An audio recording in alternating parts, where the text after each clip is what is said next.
देखिए, कल आपको ग्रुप पर हमने पहले ही भेज दिया था क्या टॉपिक पढ़ाना है। ठीक है, सतत विकास, टिकाऊ विकास। और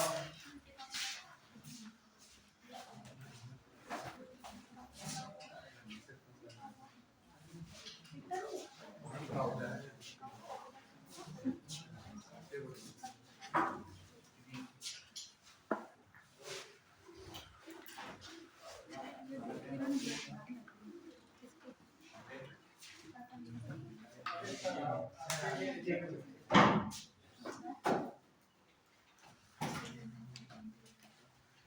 जो आपकी सिविल की परीक्षा है, यूपी, यूडीए, एलडीए, सबॉर्डिनेट, समीक्षा अधिकारी, बहुत सारी परीक्षाओं में इससे संबंधित एक प्रश्न अवश्य आता है।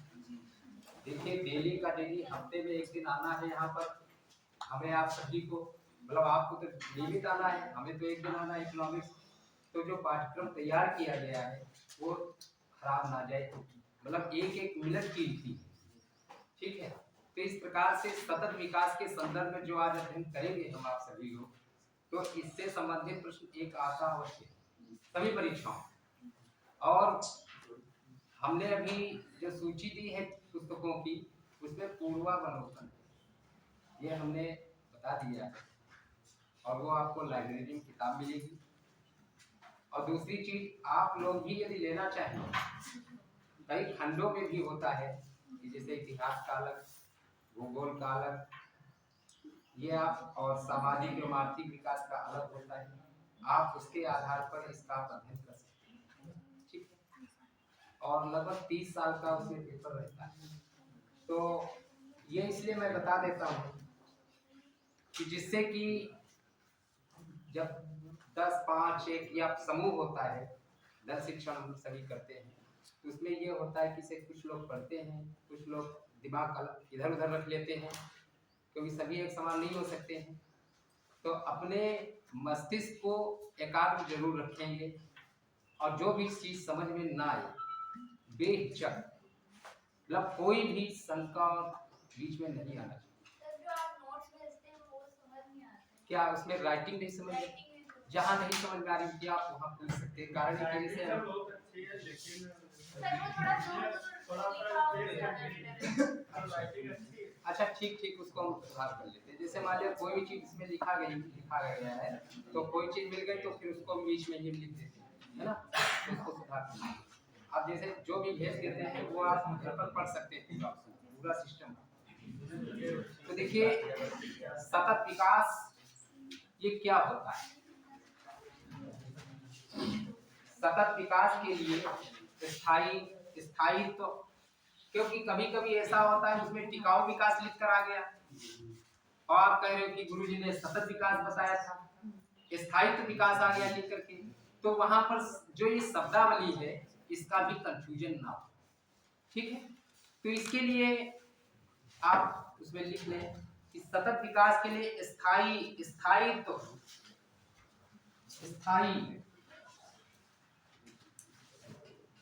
स्थायित्व,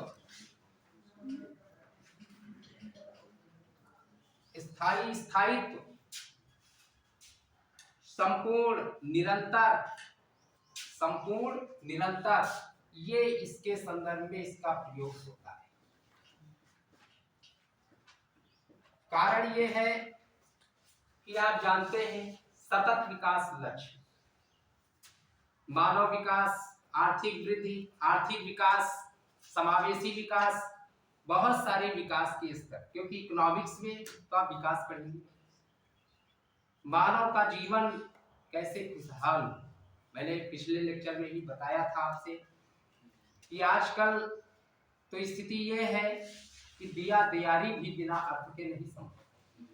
ठीक है, तो इस प्रकार से अर्थशास्त्र के अंतर्गत तो हमें विकास और अंततोगत्वा मानव की खुशहाली के लिए प्रयत्न करना है कि आर्थिक वृद्धि, विकास करेंगे, पूंजी लगाएंगे, सब कुछ करेंगे, लेकिन हम कितना खुश हैं, बात ये भी तो देखी जाए कि हम कितना खुश हैं। आप देखते हो कि गांव में, शहरों में बहुत पैसा है सबके पास, लेकिन एक हैप्पीनेस जो इंडेक्स का अगर मैं मापन करूं तो शायद गांव में जो 70 साल का व्यक्ति होगा शायद स्वस्थ भी होगा, प्रसन्न भी होगा, कोई इसको दुख नहीं लगेगा। शहरों में या जिनके पास बहुत पैसा है, बहुत विकास कर रहे हैं, 30-35 साल की अवस्था में बहुत चिंतित और मानसिक रूप से अवसादग्रस्त परेशान रहते हैं, कोई न कोई समस्या होती है। तो ऐसी तमाम चीजें हैं जो कि इसके अंतर्गत हमको अध्ययन करना है। ठीक, तो और इसके लिए पोषणी विकास इसी में है, पोषणी विकास भी है।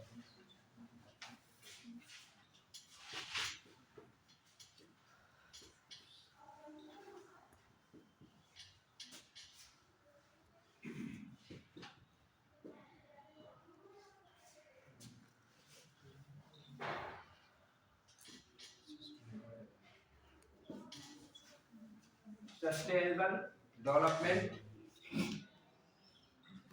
इतनी शब्दावली कुछ समझ में आए कि सतत विकास के लिए टिकाऊ विकास का प्रयोग करते हैं, स्थायी, स्थायित्व, संपूर्ण, निरंतर, फिर पोषणी विकास भी इसी से संबंधित। टिकाऊ विकास या निरंतरता के साथ विकास सतत विकास कह सकते हैं। ठीक, सतत विकास है क्या? What is study growth? ये कौन सी अवधारणा है अर्थशास्त्र? तो सतत विकास क्या है, कोई बता सकता है? बताइए, साधारण शब्दों में बताइए। साधारण शब्दों में सतत विकास का मतलब देखें तो सतत विकास एक क्रम के हिसाब से चलने वाले जो विकास है, मतलब जैसे सोच सकते हैं कि 0 से 10 तक हम जाते हैं तो मतलब क्रम वाइज। देखिए इसकी संजय परिभाषा हो सकती है कि भविष्य को देखते हुए सतत विकास किया जाएगा। ठीक, पढ़ के आए, इससे पता चलता है कि आपने ग्रुप पर देखा है और घर पर कुछ थोड़ा पढ़ के आए हो। देखिए जब इसी तरह आप आगे बढ़ेंगे, आपने भी सही कहा। वो कैसे कहा? देखिए यहाँ पे निर्णय करना है तो दोनों की बातें सही है लगभग। आपने जो बात बताई है तो वो लक्ष्य उस पर आधारित है, आपकी परिभाषा। तो वो बात सही कि सतत विकास में लक्ष्य भी है, 169 उद्देश्य, 17 विकास लक्ष्य और 2030 तक प्राप्त करना है। प्रश्न ये पूछा जाता है और इसके बाद में 10 मिनट जो है प्रश्नों पर भी चर्चा करेंगे। ठीक है, उसमें सारे प्रश्न आएंगे। एक प्रश्न आ सकता है कि सतत विकास का लक्ष्य किस वर्ष तक निर्धारित किया गया? 2030 तक। कितने हैं? 17 हैं। उद्देश्य कितने? 169 हैं। मैं भी लिखा दूंगा। ठीक है, अभी पहले इसका कॉन्सेप्ट क्लियर करो, ये सतत विकास है क्या। जब तक तुम ये कॉन्सेप्ट क्लियर नहीं होगा तब तक आगे कैसे आप उसका अध्ययन कर सकते हो। तो देखिए, भविष्य की पीढ़ियों की, ये भविष्य जो भविष्य है उसकी पीढ़ियों की जरूरतों में किसी तरह के समझौते किए बिना वर्तमान की जरूरतों को पूरा करना, वो सतत विकास कि जो भविष्य में पीढ़ी है उसमें हम कोई समझौता ना करें और वर्तमान की जरूरत को भी पूरा कर लें। कहने का मतलब ये है कि ये नहीं कि हम अपनी जरूरत को पूरा करने के लिए पेड़ पौधों, जलवायु परिवर्तन, ग्रह नक्षत्र सबको हम बदल दें। मतलब हमको अपने को अपना ही, मतलब वर्तमान की जरूरत को तो हम पूरा करेंगे, लेकिन जो हमारी भावी पीढ़ी है उसकी जरूरत को भी ध्यान रखें, उसमें हम कोई कटौती और समझौता ना करें। क्योंकि आने वाली पीढ़ी, आप देख रहे हो कि वैश्विक स्तर पर उस दिन एक चर्चा आ रही थी, आज फिर आ गया वैश्विक शब्द। तो वैश्विक यानी भूमंडलीकरण, ग्लोबलाइजेशन। तो ये ग्लोबलाइजेशन क्या है? तो वो चीज संपूर्ण विश्व एक छत के नीचे, इसका एक मतलब अगर एक शब्द में उत्तर देते हैं भूमंडलीकरण, तो संपूर्ण विश्व एक छत के नीचे, इसका मतलब ये। अब इसका अर्थ क्या होगा? क्या होगा कि आप देखते हैं कि मूल देश मान लिया भारत और भारत में पेप्सोडेंट कंपनी है, तो उसका मंजन ये तो ही भारत में ही चलता है। देश और विदेश में बहुत सारे देशों में चलता है ना। तो ये ग्लोबलाइज कमोडिटीज, मतलब वैश्विक वस्तु होगी। कि अपने मूल देश में तो बिजनेस हो ही रहा है, कर ही रहे हैं, लेकिन और देशों में भी हमारा व्यापार चलने लगा, और देशों में भी हम कर रहे हैं। तो संपूर्ण विश्व एक छत के नीचे है। आपके शिक्षा में भी भूमंडलीकरण। क्या भारत का बच्चा ब्रिटेन नहीं जा सकता? ब्रिटेन का बच्चा यहाँ आ रहा पढ़ने। तो शिक्षा में भी भूमंडलीकरण। ये कोई जरूरी नहीं कि हम यहीं के यहीं रहेंगे, बाहर भी जा सकते हैं। तो ये वैश्वीकरण, विश्वव्यापीकरण इसको कह सकते हैं। ठीक है, तो भविष्य की पीढ़ियों की जरूरतों में किसी भी प्रकार का समझौता ना करें, और ना करते हुए वर्तमान पीढ़ी की जरूरत को पूरा करना ही सतत विकास है। ये बात समझ में आई? कुछ समझ में आया? इसके बाद में यह आर्थिक रूप से व्यवहार्य है, सामाजिक रूप से स्वीकार्य है, और पर्यावरण की दृष्टि से संतुलित है। क्या हम व्यवहार में इसको प्रयोग नहीं कर सकते? व्यवहार में तो हम जान भी सकते हैं कि ये पेड़ को ना काटें, अगर इस वनस्पति को काटेंगे तो इससे हमें क्षति होगी और आने वाली पीढ़ी को भी नुकसान होगा, क्योंकि ये वृक्ष साक्षात देवी और देवता है। देवी और देवता को तो किसी ने देखा नहीं। किसी ने देखा है? किसी ने नहीं देखा। पिछले व्याख्यान में मैंने उदाहरण दिया था, तो किसी ने नहीं देखा। यही हमारे देवता हैं, इन्हीं की हम पूजा करें। ये प्रकृति ही हमारी देवी और देवता है, इसी की हम रक्षा करें, सुरक्षा करें, और अपनी जरूरत पूरा करते हुए और भविष्य जो भावी पीढ़ी हो उसकी भी हम रक्षा करें। आप देखते हैं कि उत्तराखंड में आए दिन त्रासदी हुआ करती है। तो क्या है कि बहुत सारे जल संसाधन की व्यवस्था, बिजली निर्माण, पहाड़ों को काट करके सड़क निर्माण, तो इससे उसकी तलहटी जो है कमजोर होगी कि नहीं होगी? वो गिरेगा कि नहीं गिरेगा? तो इस प्रकार से हमें उनकी रक्षा करनी चाहिए। लेकिन हम विकास में इतना अंधाधुंध आगे भागते जा रहे हैं कि हम अपनी जरूरत को पूरा कर रहे हैं, भविष्य को नहीं देख रहे कि आज पीने के लिए स्वच्छ जल मिल रहा है, कल मिलेगा कि नहीं मिलेगा, उसको हम नहीं देख रहे। आप देखते हैं कि आप कनाडा जाओ, कनाडा में वायु का जो स्तर है वहाँ कितना अच्छा है, कोई प्रदूषण नहीं। एक आध लोग जो हमारे कुछ जानने वाले हैं गए, बताए। वही दिल्ली और उत्तर प्रदेश में देखो, हम रास्ते में रोड पर जा रहे हैं, लेकिन कितना हम प्रदूषण अंदर जा रहा है खुद नहीं पता। कोई जरूरी नहीं कि धुएं का एक गोला ही आके मुंह पे गिर जाए तब समझे प्रदूषण आया, वैसे भी बहुत गिर रहा है। समझ गए? तो इस प्रकार से सतत विकास के लिए स्थानीय संसाधनों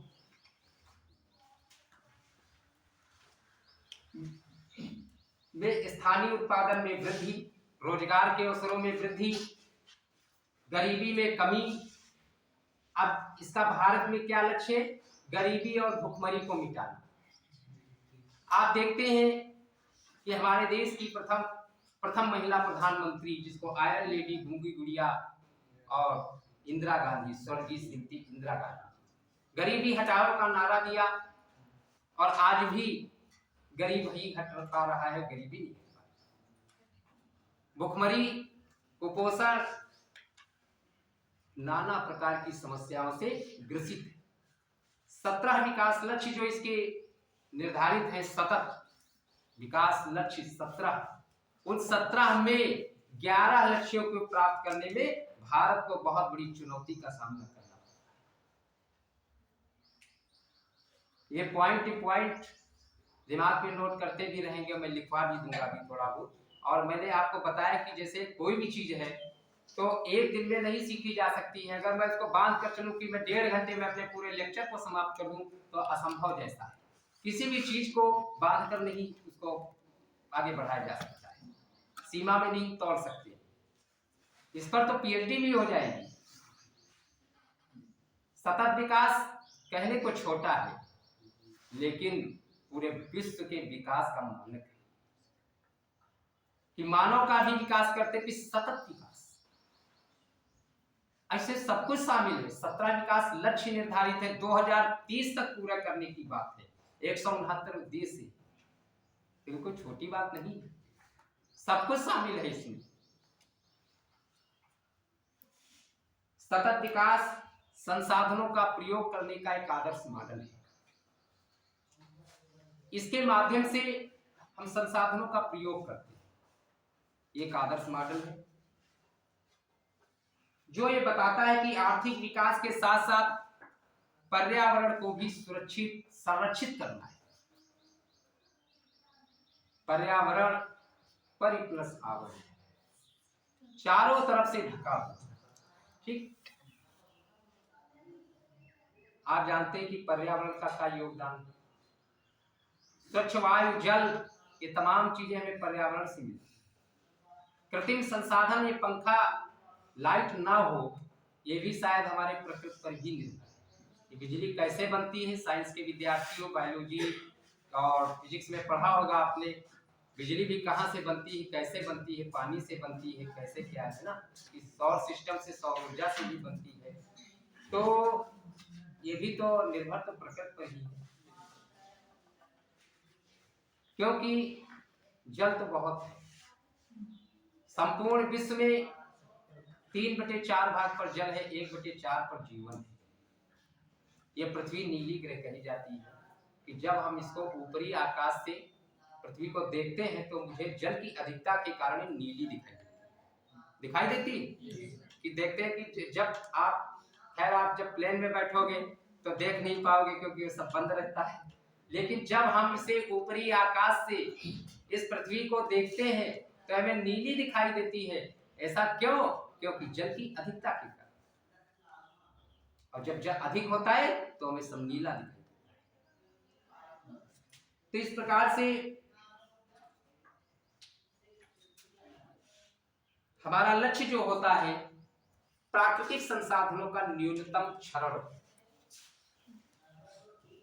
अंततोगत्वा जो हम बात करते हैं उसमें तो उसका जो संक्षिप्तिका या समरी आती है उसमें यही कि प्राकृतिक संसाधनों का न्यूनतम क्षरण हो, नुकसान हो, विनाश। ठीक, प्राकृतिक संसाधनों की रक्षा करके हम बहुत कुछ चीजें प्राप्त कर सकते हैं। हमारा स्वास्थ्य भी अगर सही रहा तो ये सतत विकास लक्ष्य का एक ये भी लक्ष्य कि अगर स्वास्थ्य सही है तो हमको सब कुछ सही लगता है, सब कुछ अच्छा लगेगा। अगर स्वास्थ्य ही खराब है, स्वास्थ्य में सरकार देखिए बहुत पैसा खर्च करती है। अभी वैश्विक महामारी दिख रहा है, वैश्विक महामारी में पूरा विश्व तबाह हुआ, सभी को टीके लगे, सभी के जीवन की रक्षा की, सभी के जीवन की रक्षा। तो इस स्वास्थ्य की तो है। अगर हम स्वास्थ्य की दृष्टि से सक्षम और संपन्न नहीं होते तो ये विकास और ये प्रक्रिया हम क्या करें?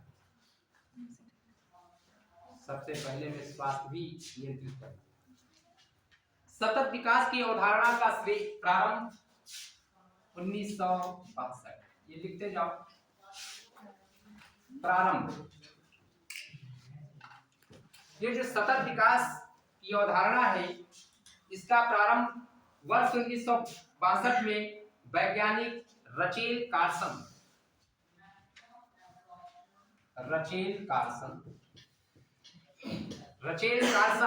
इनकी पुस्तक का क्या नाम है? Silent spring.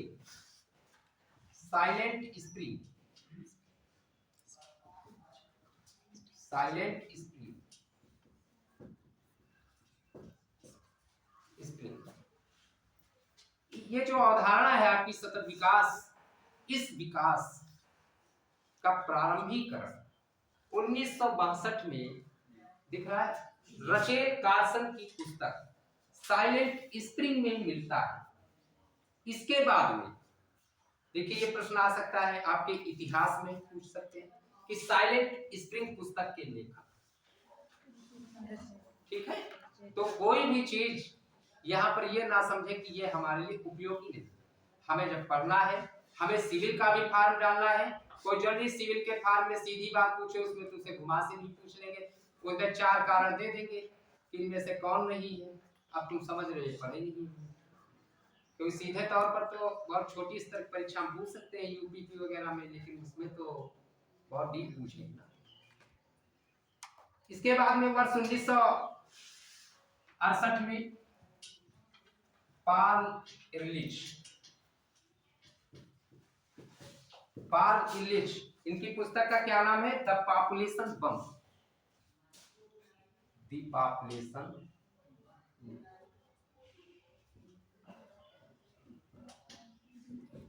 असल में ऐसा है, ये जो ब्लैक बोर्ड है इसे लिखने की स्पीड तो रहेगी तेज, और जब लिखो तो हिलता है तो उसमें डिस्टर्ब होता है। राइटिंग कोई बात नहीं, ठीक है। और बिल्कुल धीरे धीरे भी लिखा जाए तो जो हमारा मनसा है वो हम पूरा नहीं समझ कर पाएंगे, तो इसलिए हमें वो भी देखना है।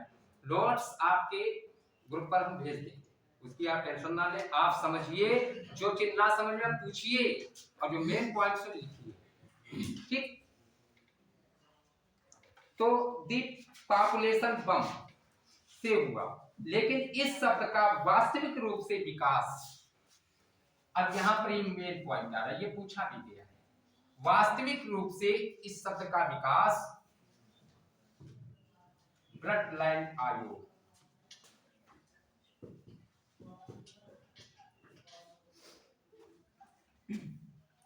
आयोग की रिपोर्ट हमारा साझा भविष्य, इसकी रिपोर्ट हमारा साझा भविष्य,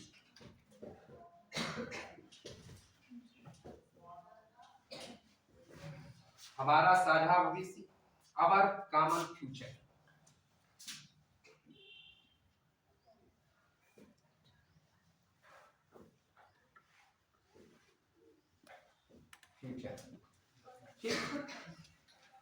हमारा साझा भविष्य, आवर कॉमन फ्यूचर के प्रकाशन के साथ ये प्रश्न पूछा भी गया है पूर्व परीक्षा में कि सतत विकास की अवधारणा को परिभाषित किस आयोग ने?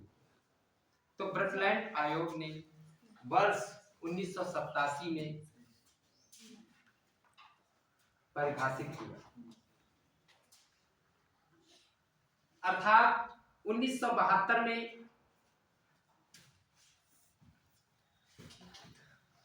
स्टॉकहोम में 1972 में स्टॉकहोम में पर्यावरण पर संयुक्त राष्ट्र सम्मेलन में पहली बार अंतरराष्ट्रीय स्तर पर इस सतत विकास को मान्यता मिली। शुरुआत 1962 से कि धीरे धीरे जैसे इकोनॉमिक्स तो तीसरी चौथी शताब्दी में जब चाणक्य चरक पुत्र होने के कारण चाणक्य, राजनीति में कुटिल होने के कारण कौटिल्य, और वास्तविक नाम आचार्य विष्णुगुप्त शर्मा, अर्थशास्त्र ग्रंथ के लेखक, ठीक। अर्थव्यवस्था की शुरुआत तो वहीं हो गई थी अर्थशास्त्र की। ऐसा नहीं है कि सन 1776 में एडम स्मिथ ने अर्थशास्त्र शुरुआत की, उसके जनक वणिकवादी विचारधारा 16वीं शताब्दी में, 16वीं और 17वीं शताब्दी, 18वीं शताब्दी में प्रकृतिवादी विचारधारा जिसके जनक डॉक्टर कैने गणतज्ञ। इसके बाद में इकोनॉमिक्स में बहुत सारी विचारधाराएं, आज तो देखिए पूरे विश्व में इतनी विचारधाराएं हैं कि उनको जान पाना बड़ा मुश्किल होता है। सबकी अपनी अपनी विचारधारा है। अगर विचारधारा ना हो तो ये युद्ध क्यों हो? वो युद्ध तो अपनी आर्थिक विचारधारा विकास के लिए करते कि इनसे आगे बढ़ जाए, लेकिन नहीं, हमें सतत विकास इस प्रकृति की रक्षा करते हुए करना है। इसमें कोई धर्म जाति संप्रदाय नहीं है, और उसमें है वो चल रहा है। हम संपूर्ण विश्व की खुशहाली के लिए जिए। ये सतत विकास 2030 तक कहता है कि हम संपूर्ण विश्व में गरीबी और भुखमरी को मिटाएं। हम अपने विकास के साथ साथ में अपने पड़ोसी, अपने गांव, सबका विकास करें। संपूर्ण विश्व खुशहाल के मार्ग पर चले। यूक्रेन, सीरिया, बहुत सारे युद्ध, ये सब ना हो। इतना विकास ना करें कि पहाड़ की तलहटी कट जाए और भूकंप आए, ये सब आए, इससे तबाह हो रही है। इन सब पर कैसे विराम लगे, इन सब बातों का हम इसलिए थे। हम यहाँ रहते मंगल पर भी हम छेड़छाड़ करने लगे। इतना विकास क्या है? ये विकास क्या हमारे धर्म से भी बनता है। हमारे पुराणों में प्राचीन काल में हमें उसमें जाना नहीं है, क्योंकि मैं इकोनॉमिक्स पढ़ाता हूँ। देखिए पुरुषार्थ में भी आप लोग पढ़े धर्म अर्थ काम मोक्ष चार होते। तो अर्थशास्त्र तो एक ऐसा विज्ञान है, ऐसा विषय पढ़ते हो जिसके गुरु आचार्य बृहस्पति रहे। कोई जरूरी है कि सन 1776 में वेल्थ ऑफ नेशंस पुस्तक की रचना की एडम स्मिथ ने, और वहीं से इकोनॉमिक्स की शुरुआत हुई? ऐसा नहीं है। हमने भी बताया है कि आचार्य चाणक्य, उन्होंने अर्थशास्त्र की रचना की, जिसमें राजनीतिक व्यवस्था, पॉलिटिकल इकोनॉमी, राजनीतिक अर्थव्यवस्था का, कि राजा प्रजा घुड़सवार खाद्य रसद, इन तमाम बातों का अध्ययन उसमें था। बहुत सारी चीजें बताया है। खाओ पियो मौज करो, यावत जीवे सुखम जीवे, ऋणम कृत्वा घृतम कृत्वा। ये संस्कृत में उसमें, हिंदी में खाओ पियो मौज। ये इकोनॉमिक्स की परिभाषा है। अर्थशास्त्र वित्त, वित्त मतलब किसके लिए जोड़े? ये इकोनॉमिक्स की उसमें लिखा है, ऋणम कृत्वा घृतम कृत्वा, यावत जीवे सुखम जीवे, खाओ पियो मौज करो। ठीक, किसके लिए जोड़ कर रख लिया है? जब जोड़ेंगे तो हम विनाश करेंगे, और हमें इतना विनाश तो नहीं करना है। लोग शहरों में देखिए, शहरों पेड़ पौधे वनस्पतियां काट करके मेट्रो सिटी, बहुत सारी चीजें, और कितनी बार अधाधुंध मतलब अव्यवस्था है सही जीवन मतलब जल जीवन वहां नहीं है। और जो आजकल गांव में जल जीवन है, देखिए जैसे वहां से हम भी आते हैं यहाँ पे, तो हम आप लोगों में पढ़ाते में बड़ा अच्छा लगता है। हम अपने मुंह कभी भी तारीफ नहीं करते हैं। हम तो आप लोगों की तरीके सामान्य, मैं तो पढ़ रहा हूँ, सीख रहा हूँ, मैं खुद सीख रहा हूँ। मनुष्य पूरी जिंदगी भर अधिगम करता है, लर्निंग करता है, सीखता है, वही मैं भी कर रहा हूँ। हर चीज पैसे में नहीं तोली जाती। शिक्षक का कोई मूल्य नहीं होता, शिक्षक कभी सेवानिवृत्त नहीं होता है। और ये भी मैंने बताया था कि शिक्षक और सड़क के दोनों दूसरों को मंजिल तक पहुंचाते, खुद ही स्थान देते। हमने अपने को वही बना लिया। ठीक है, आप सफल होंगे, हम सफल होंगे। गुरु की सुगंध बहुत दूर तक जाती है, यहाँ पता नहीं कहां कहां से लोग आते हैं, है ना। तो इन सभी बातों को मैं देखता हूँ, और सीतापुर में और कई लोग भी मुझसे कहते हैं, साफ मना कर, हम नहीं पढ़ा, बस जो भी है एक ही, क्योंकि हमें 5 छुट्टी लेकर आना है। तो सिर्फ एक संकल्प मेरा भी है कि जो अगर चल रहा है तो आप में से कुछ सफल हो। आखिर में जब आपके ये प्रश्न आते हैं, तो अभी तो आप पढ़ ही रहे हो ना, अभी तो पूरा हुआ नहीं, अभी पढ़ रहे हो, अभी तो चौथा लेक्चर है। धीरे धीरे जब कुछ समय पार हो, तो ये तुम तय मान लेना, कुछ ऐसी चीजें हैं जैसे समितियां पूछी जाती हैं, एक सूचकांक पूछा जाता है कि भारत का इसमें कौन सा रैंक था, इसमें भी है, इसमें भी सूचकांक। तो ये सबकी समरी आपको एक पास, अभी हम अलग अलग पढ़, सबकी समरी एक पास देंगे कि जब कम पन्नों में होगा, मतलब क्वांटिटी ऑफ द पेपर नहीं, क्वालिटी ऑफ द पेपर। ये नहीं कि मां उसकी संख्या इतनी हो, किताबें खूब अंबार लगी हो कि हम पढ़ भी न पाए, ऊब जाए। कम शब्दों में ज्यादा पढ़, और ये पूछा जाए सूचकांक। अब ऐसे ही पूछ दिया जाए, सतत विकास में भारत का कौन सा स्थान है 2022, है ना, जरूरी नहीं है पढ़ के आई। तो इस तरह से जरूरी है, समझ गए। मानव विकास में कौन सा स्थान है, अभी पिछले 132वां। अब ये सारी चीजें हैं, आप अलग अलग भी पढ़ रहे हो, है ना। फिर इन सबको एक जगह आपको देंगे, पूरी समितियां एक जगह पर, गरीबी बेरोजगारी की जितनी भी योजनाएं हैं एक जगह पर, और इससे रिलेटेड एक किताब आती है, बहुत अच्छी किताब है, बहुत महंगी भी नहीं है, नीतियां, योजनाएं एवं कार्यक्रम, इस नाम से सब कुछ उसमें दिया। 1-2 प्रश्न पक्का है सब परीक्षाओं, कोई इसका ज्यादा भी आ जाए, क्योंकि वो तो पर्यावरण को भी टच करेगा ना, करंट अफेयर्स को, और करंट अफेयर्स को भी, इकोनॉमिक्स को। तो अब जैसे आप बीच में पढ़ते हैं, हम कोई बात जैसे अरसास के लेखक अगर आ जाए उसमें, तो उसको भी बता देने का प्रयास करते हैं। अपने पास नहीं कुछ रखते, जब मैं यहाँ से जाऊं तो खाली जाऊं, फिर भरूं इसको, है ना, ये हम चाहा करते। तो 1987 में ब्रटलैंड आयोग के द्वारा सतत विकास को परिभाषित किया गया। यहाँ पर ये पॉइंट मेन, ठीक। 1987 में, 1962 में रचेट कार्सन, साइलेंट स्प्रिंग, पॉपुलेशन बम, और इसमें तो इसका उदाहरण है, उल्लेख है, लेकिन उल्लेख है, ठीक। 1987 में हमारा साझा भविष्य, आवर कॉमन फ्यूचर, उसमें इस बात को परिभाषित किया गया, सतत विकास, स्थायित्व विकास को परिभाषित किया गया कि अब हमें इस पर काम करना चाहिए, संपूर्ण विश्व को काम करना चाहिए। 1992 में रियो डो जेनेरियो में आयोजित पर्यावरण विकास पर संयुक्त राष्ट्र सम्मेलन का आधार था सतत विकास की अवधारणा। 1992 में संयुक्त राष्ट्र पर्यावरण विकास सम्मेलन हुआ। उस सम्मेलन का रियो डो जेनेरियो में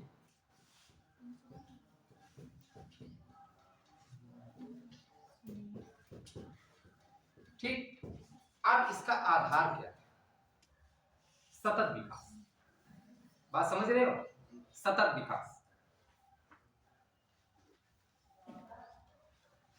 और वर्ष 2002 में जोहान्सबर्ग में जो सम्मेलन हुआ था, उसमें 2000, तो उसमें जो है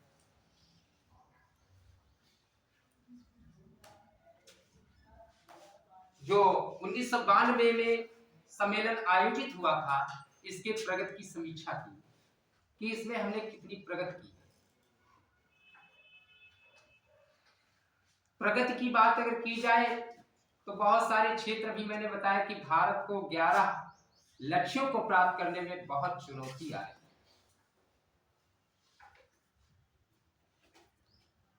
हमारे पास क्या नहीं है? विविधताओं की धरती भारत है। संपूर्ण विश्व की जलवायु, प्राकृतिक संपदा, पता नहीं कितनी वनस्पतियां, औषधियां, सब कुछ हमारे भारत में, खनिज भंडार, फिर भी हम लक्ष्य नहीं प्राप्त कर पाए। उसके पीछे एक नहीं बहुतायत कारण, कोई एक कारण नहीं होता है। जैसे आप कोई भी लक्ष्य प्राप्त करते हैं, जैसे उत्पादन करना है आपको, प्रोडक्शन। द्वितीय क्षेत्र उद्योग और विनिर्माण क्षेत्र। उत्पादन करना है तो उत्पादन के लिए क्या भूमि, श्रम, पूंजी, प्रबंध तथा साहस, ये 5 साधन बताए गए प्रमुख। जिस प्रकार से आपके हाथ में 5 उंगलियां होती हैं, सभी उंगलियों का एक विशेष महत्व है। अगर इसमें से किसी भी एक उंगली की कमी हो तो मुझे कष्ट का अनुभव होगा। तो उसी प्रकार से उत्पादन के लिए भूमि, श्रम, पूंजी, प्रबंध तथा साहस।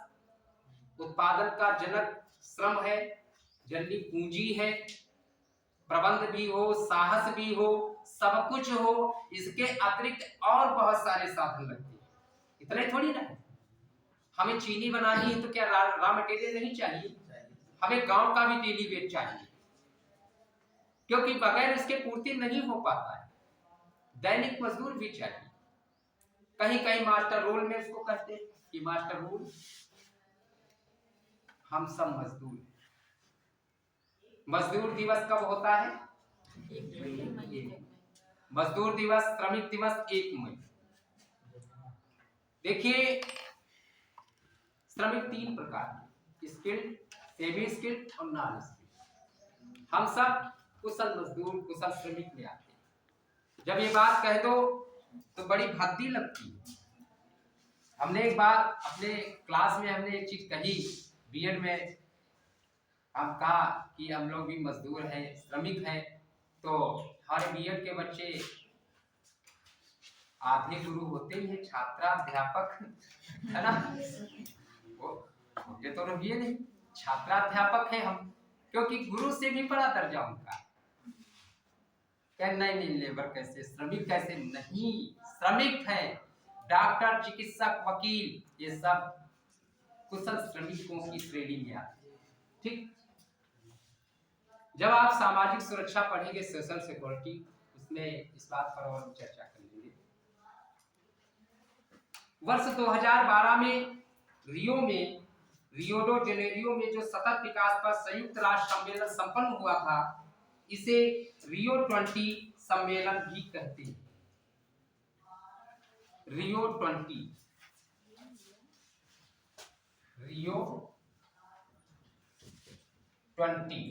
ठीक, रियो 20 भी कहते हैं।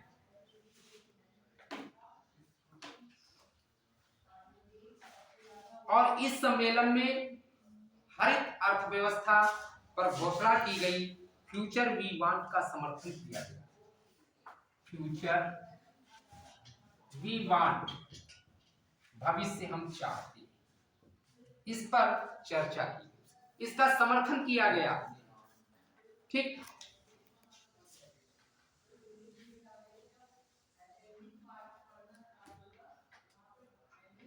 ऊपर का मिटा दे, ये सर, समझ में आ रहा? ये सर।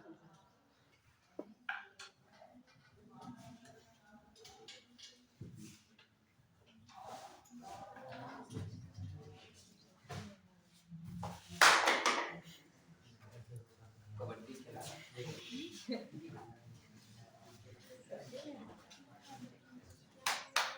फिर सतत विकास के स्तंभ, स्तंभ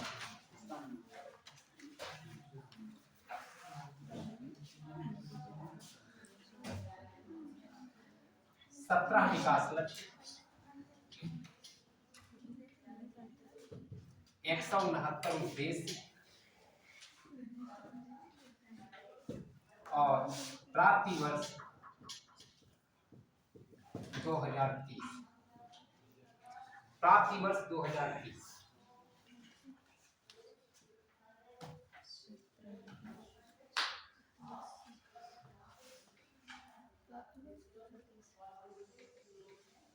सतत विकास का जो स्तंभ है, आधार स्तंभ, पिलर, ये दीवार, ये जो कम है क्या, ये जो इस कमरे में हम खड़े हैं, ये किसी आधार पर ही तो इसका बेस नहीं होता तो क्या ये बीच में थोड़ी टंगी रहती है ना?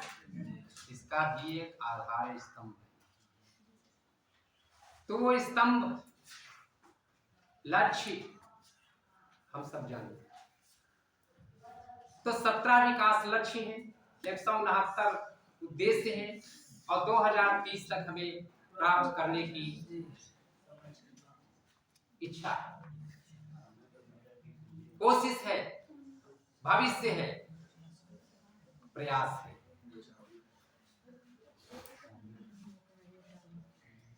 दो 2022 तक था क्या सभी को आवाज देने की बात? जी, कोशिश थी, 25 हो गया, कोशिश थी, लेकिन 25 हो गए, 30 तक है, 40 भी हो सकता है।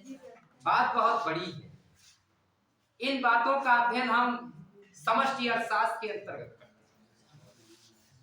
समष्टि, माइक्रो इकोनॉमिक्स, ये जो सतत विकास का हम अध्ययन कर रहे हैं, ये हम माइक्रो की माइक्रो में, तो ये मैं अध्ययन समष्टि स्तर पर कर रहे हैं, माइक्रो इकोनॉमिक्स में कर रहे हैं। समष्टि, क्योंकि हम कोई अपने व्यक्तिगत विकास की तो बात नहीं, पूरे देश की, पूरे विश्व की विकास की बात है। तो इसको प्राप्त करना कोई क्षणिक तो है नहीं कि कम शब्दों में आंशिक रूप से हम प्राप्त कर लिए बस फुर्सत पा गए। हमको तो पूरे वर्ग लेवल पर या भारत लेवल पर या प्रदेश स्तर पर तो एक समय लगेगा सबको बराबर लाने पे। भाई सबकी गरीबी को मिटाना, भुखमरी को मिटाना, कुपोषण को दूर करना एक टाइम लगता है ना।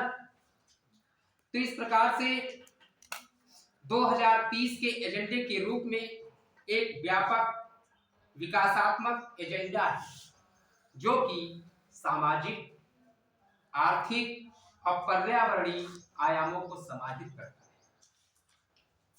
सामाजिक, आर्थिक, पर्यावरणीय आयामों को समाहित करता है। ठीक, सामाजिक स्तर पर स्थिरता, स्टेबिलिटी, वैश्विक स्तर पर जीवन, स्वास्थ्य,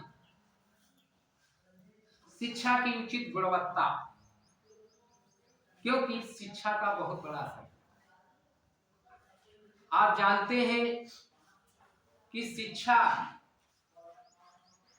अगर दक्षता ही हो तो हम जापान से पीछे क्यों? भारत एक विकासशील देश है। विकास के पैमाने पर हमसे कोई लड़ने भी नहीं आए। भारत से कोई युद्ध करेगा इतनी जल्दी? अब पीछे बहुत, यहाँ पर संसाधन खूब है लेकिन उनको प्रयोग करने की दक्षता का अभाव है। आप सोचिए कि यहाँ पर हम सभी शिक्षा ग्रहण करते हैं, बीए पास करते, एमए पास करते हैं। अब हाई स्कूल का पेपर आज से प्रारंभ है। बहुत सख्ती के माहौल में होगा, एलएसए भी लग सकता है। क्या इसके पहले हम बहुत सारे पेपर दिए, क्या पहले हो पाया? क्या तुलनात्मक कंपैरेटिव स्टडी करे हो पा रहा है? नहीं हो पा रहा है। बहुत सारी विसंगतियां हो ही जाती हैं क्योंकि ये देश बहुत बड़ा है, ये जनसंख्या बहुत ज्यादा है, सरकारों पर बहुत कुछ निर्भर है, उसके नियम कानूनों पर निर्भर है। समझ गए? उचित गुणवत्ता प्राप्त करने में मदद, आर्थिक स्थिरता, कि इसमें भी आप देखते हैं कि इकोनॉमिक स्टेबिलिटी नहीं हो पाती है। कभी कभी ऐसी स्थिति आती थी कि मंदी की आ जाती थी, कहते हैं जेब में एक पैसा नहीं, फूटी कौड़ी नहीं, कहते एक पैसा नहीं, कहते स्थिरता नहीं, बड़ी दिक्कतें आ जाती है। आर्थिक विकास पर केंद्रित थे जो कि पर्यावरण को नुकसान पहुंचाए बिना सभी को धन उपलब्ध कराना। ऐसी कुछ हम बातें आर्थिक स्तर पर करते हैं कि हम किसी को भी नुकसान ना पहुंचाए और उसको धन उपलब्ध करें। जैसे आप कोई भी काम करते हो तो ये सोचकर चलते हो कि हम किसी को कोई क्षति ना, किसी की आत्मा को कष्ट या दुख ना हो हमसे, और हम काम भी पूरा कर लें, अपना भी हित हो जाए, उसका भी हित हो जाए, ऐसी सोच रखते हैं। ऐसी ही सोच सतत विकास रखता है। सतत विकास तो अर्थशास्त्र में वास्तव में धार्मिक विषय, हमको बहुत अच्छा इंसान बनाने वाला विषय। एक कहता है कि हम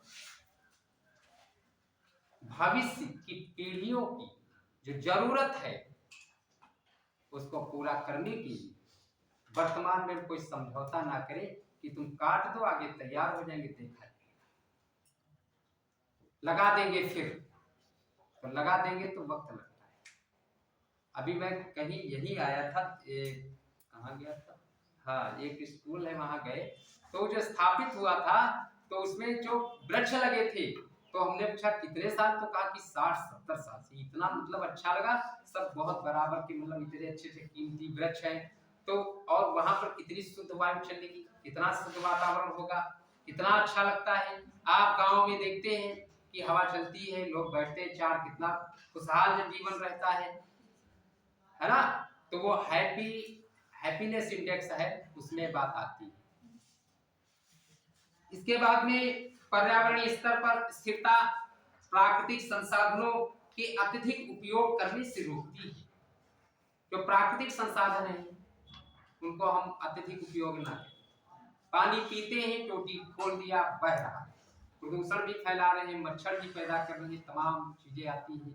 पेड़ पौधे भी काटते, कहते घर में लगाए, दीवार में डिस्टर्ब कर काट रहे हैं। इन चीजों को रोकिए, विराम लगाइए। पानी की बचत, वास्तुकला में नवाचार, मतलब इनोवेशन, नवप्रवर्तन।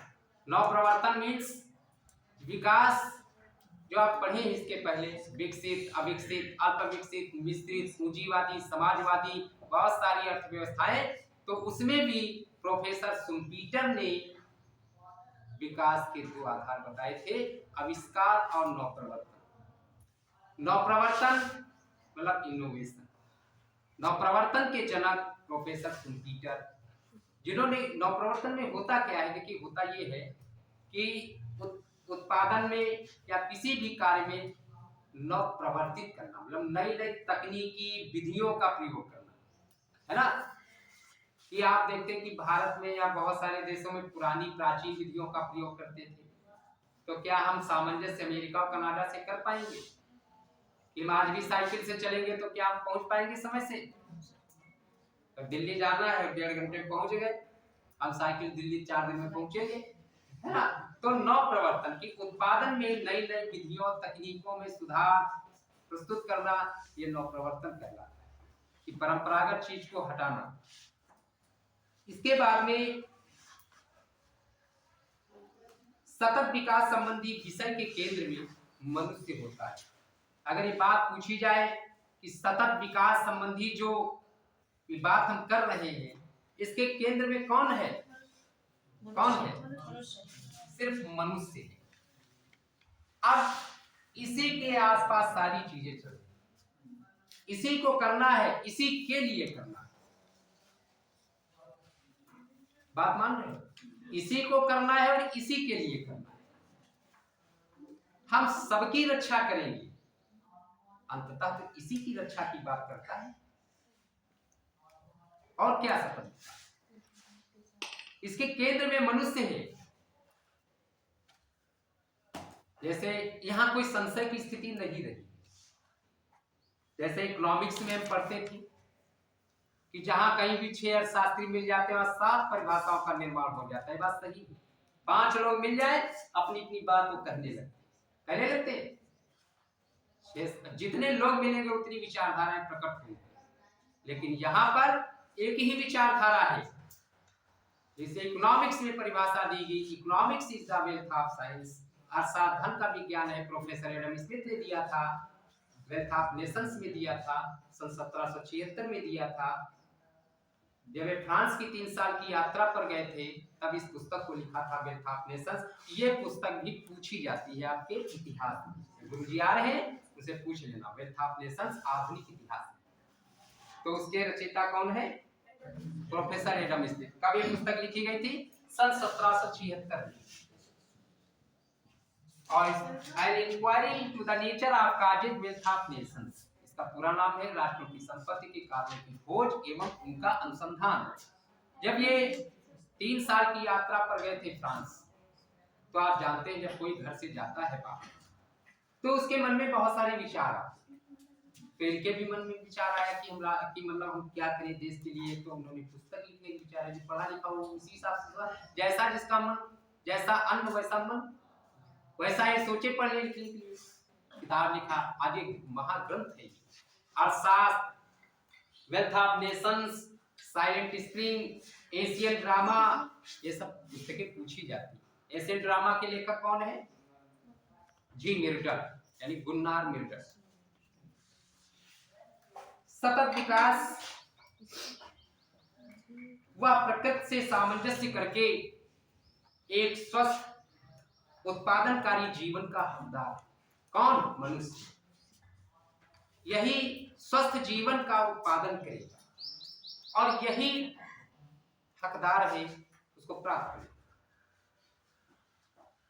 इसके बाद में जो अभी मैंने स्तंभ बताए थे, उसी स्तंभ में भी इसके उद्देश्य भी है कि पृथ्वी के प्राकृतिक संसाधनों को दुरुपयोग से बचाना,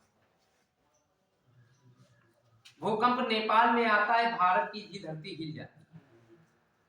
तो हमें ये नहीं सोचना है कि हम बचाएं, हरे हम पड़ोसी को भी रोकें कि भैया ऐसा मत करिए। हमें इस पर वैश्विक स्तर पर सबको ध्यान देना चाहिए। हमारी पढ़ाई लिखाई, हम IAS PCS सब कुछ बन जाते हैं, लेकिन हम ऐसा कोई काम ना करें कि हम अपने ऑफिस में बैठे हमारी कुर्सी हिले, क्योंकि हमें उसको भी देखना है जो काट रहा है पौधा ना काटे, क्योंकि प्रकृति का क्षरण जब होगा तो हमारे इस सतत विकास पर दुष्प्रभाव पड़ेगा।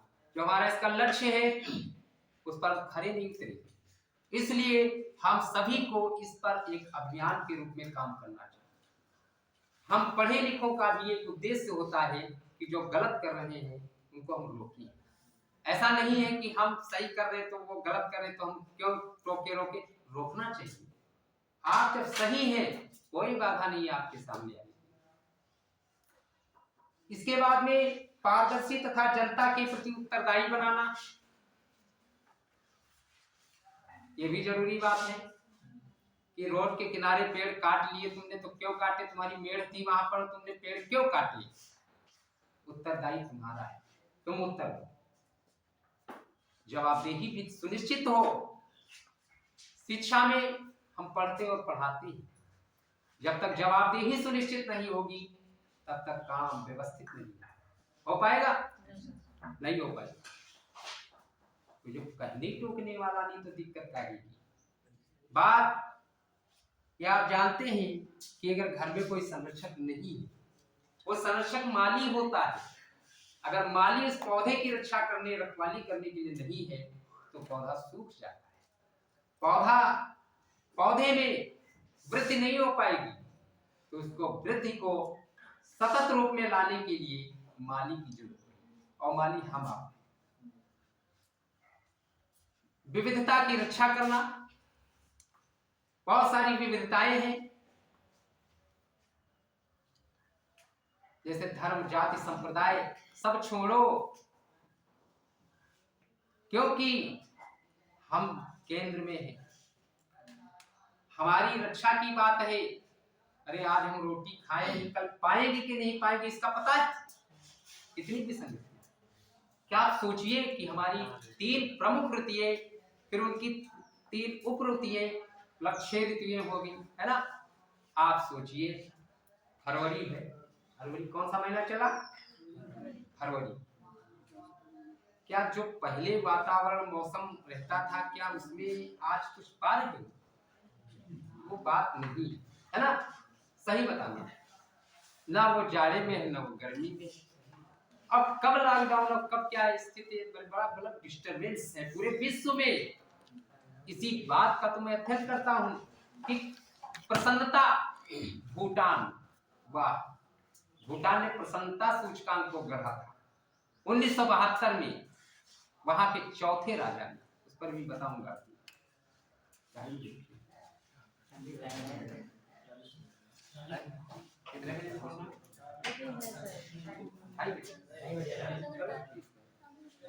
कम से कम 3 घंटा हो तो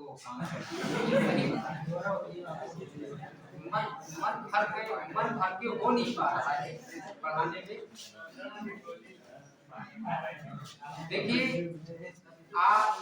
देखिए सुनिए, आप बैठ जाइए, आपको सुनना है, समझना है, बोलना हमको ही, ठीक है? आपको सोचिए कि हमको भी तो मेहनत लगती है, इतनी दूर से तुम आते हो, हम भी आते, तो ये कुछ ना सोचें। बाधाएं कब रोक सकी हैं आगे बढ़ने वालों? बाधाएं बहुत सी आई कोई भी काम करने के लिए। गोस्वामी तुलसीदास बाबा ने, अरे निकल गया मुंह से, इस पर तो चर्चा नहीं करनी चाहिए। इस समय तो बाबा भी विवाद में चल रहे, लेकिन लोग गलत चला रहे। वर्णानाम, संघानाम, रसानाम, छंदसाम, जो 7 श्लोक इसमें दिए हैं बालकांड में, उसमें उन्होंने सबकी प्रार्थना की, दुष्टों की कि वो भी बाधा न पहुंचाए। यानी कि तुम अच्छे लोगों की प्रार्थना करें, अरे उनकी नहीं करोगे तो ये सब फेंक देंगे। सबकी प्रार्थना करें, सबको देखिए, जैसे आप पढ़ाई करते हैं, आप तैयारी करते हैं, आप बस में अपने घर को जाते हैं, रास्ते में कोई भी व्यक्ति आपको परेशान कर सकता है। हो सकता है आप पूरा दिन पूरी रात घर परेशान आपका एक दिन बर्बाद किया। कभी कभी होता है, जैसे हम टेम्पो में सफर करके जा रहे हैं और कोई ऐसी पैसेंजर मिल गया जो डिस्टर्ब कर दिया आपको, अब वो आपकी टेंशन हो गई। तो इस प्रकार से बहुत सारी ऐसी विसंगतियां आएंगी, आप उन विसंगतियों को दूर रखें, आप अपने लक्ष्य को प्राप्त करने में लगे रहें, ठीक, तभी तो अच्छे व्यक्ति कहे जाओगे। अगर झगड़े कर दोगे तो कहाँ अच्छे रहेंगे। सठे साठे समाचरित ना हो, ठीक। फिर सतत विकास का आकलन, इसके लिए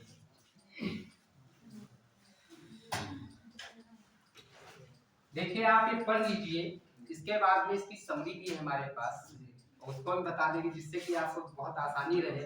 कोई भी चीज ये नहीं है कि जैसे हम आपको ये थ्योरी टाइप में पढ़े आप समझे कि ये सतत विकास है क्या। शायद आपको याद भी हो गया होगा स्टडी ग्रोथ कि वर्तमान की जरूरतों को अगर पूरा करना है तो भविष्य की पीढ़ियों को भी ध्यान रखें, उसमें समझौता ना करें। ये सतत विकास है, इसके कितने लक्ष्य हैं, 17 है, उद्देश्य 169 है, वर्ष 2030 तक है।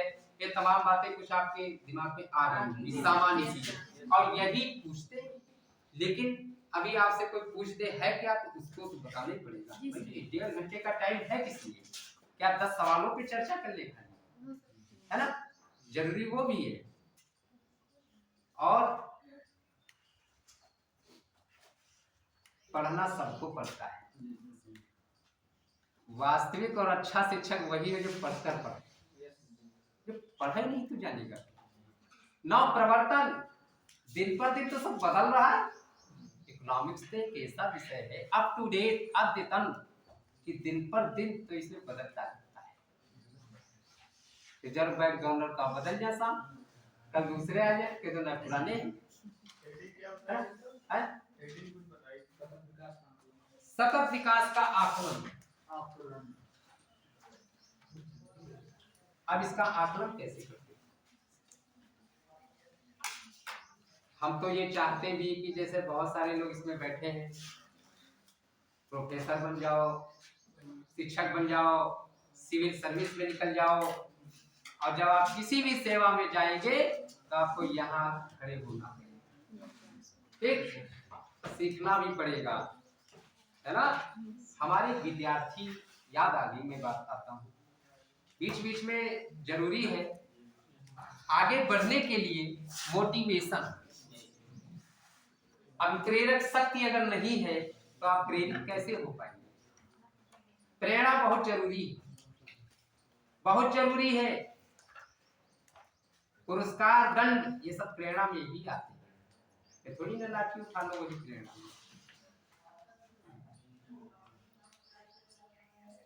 हर एक मित्र थे, मित्र ने शिष्य, 2011 की बात है, ओम प्रकाश अत्री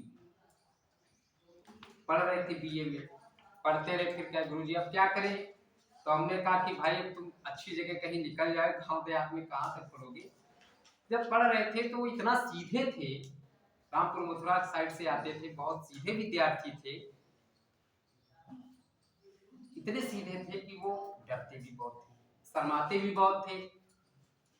इसके बाद में वो BHU निकल गए, एडमिशन हुआ, उन्होंने नेट किया, कलकत्ता विश्वविद्यालय से PhD की।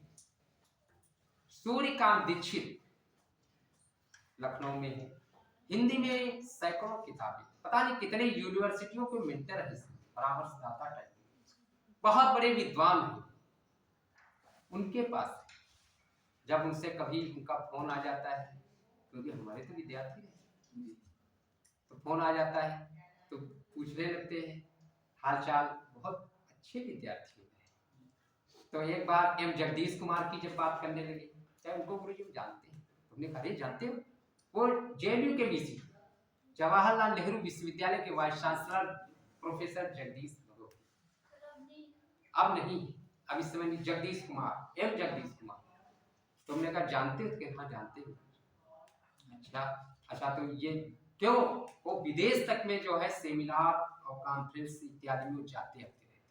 खैर हम तो नहीं जा पाए, हम तो इंटरनेशनल तक रहे हैं, लेकिन भारत में ही रहे हैं, एक आध जगह गए हैं और अभी वो जा रहा है। मौका है, एक समय निकलने के बाद में कुछ नहीं हो पाता है। आपके पास अभी समय है। का वर्षा जब कृषि सुखाना, ये मोटिवेशन में दे रहा हूं। ये जो समय निकल जाएगा, इसी तरह से हमको 11 चुनौतियां सामने आएंगी कि प्राप्त नहीं कर पाएंगे। वर्ष और बढ़ा दो भैया, हिम्मत नहीं आ रही। बात समझ रहे होगे, बात में बहुत दूर की कह रहा हूँ।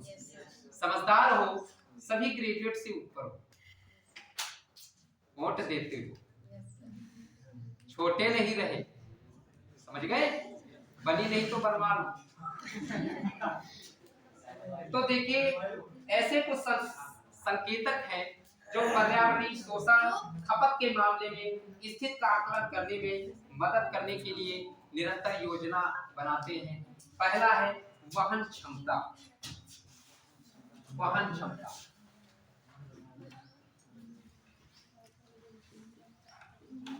वहन क्षमता बिटिया, देखो देखिए, यहाँ जो बैठे हैं बहुत अच्छा है।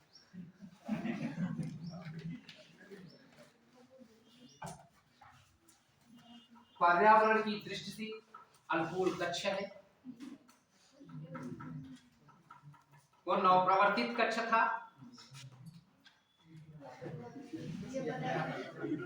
समझ गए? डिजिटल कक्ष था। हम आज सही जगह आए, है ना?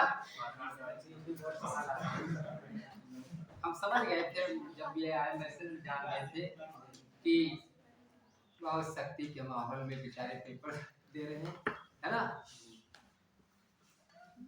तो वहन क्षमता, कैरिंग कैपेसिटी, ये वहन क्षमता विकास के लिए वस्तु व अन्य सेवाओं के निर्माण की आवश्यकता है।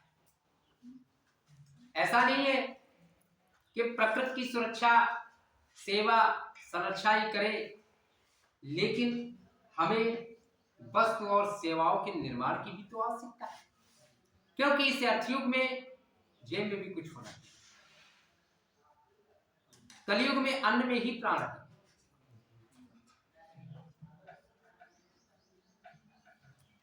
अन्न में ही प्राण है, ना हो तो कुछ अच्छा नहीं लगेगा। बताओ भैया, गलत कह रहा हूं? यही होगा। कंठी मार लो, भूखे भजन न हो गोपाला, जरूरी है। तो वस्तु और सेवा के निर्माण की भी आवश्यकता है, लेकिन हम इतना भी निर्माण ना करें कि सारा अवशिष्ट पदार्थ में गंगा में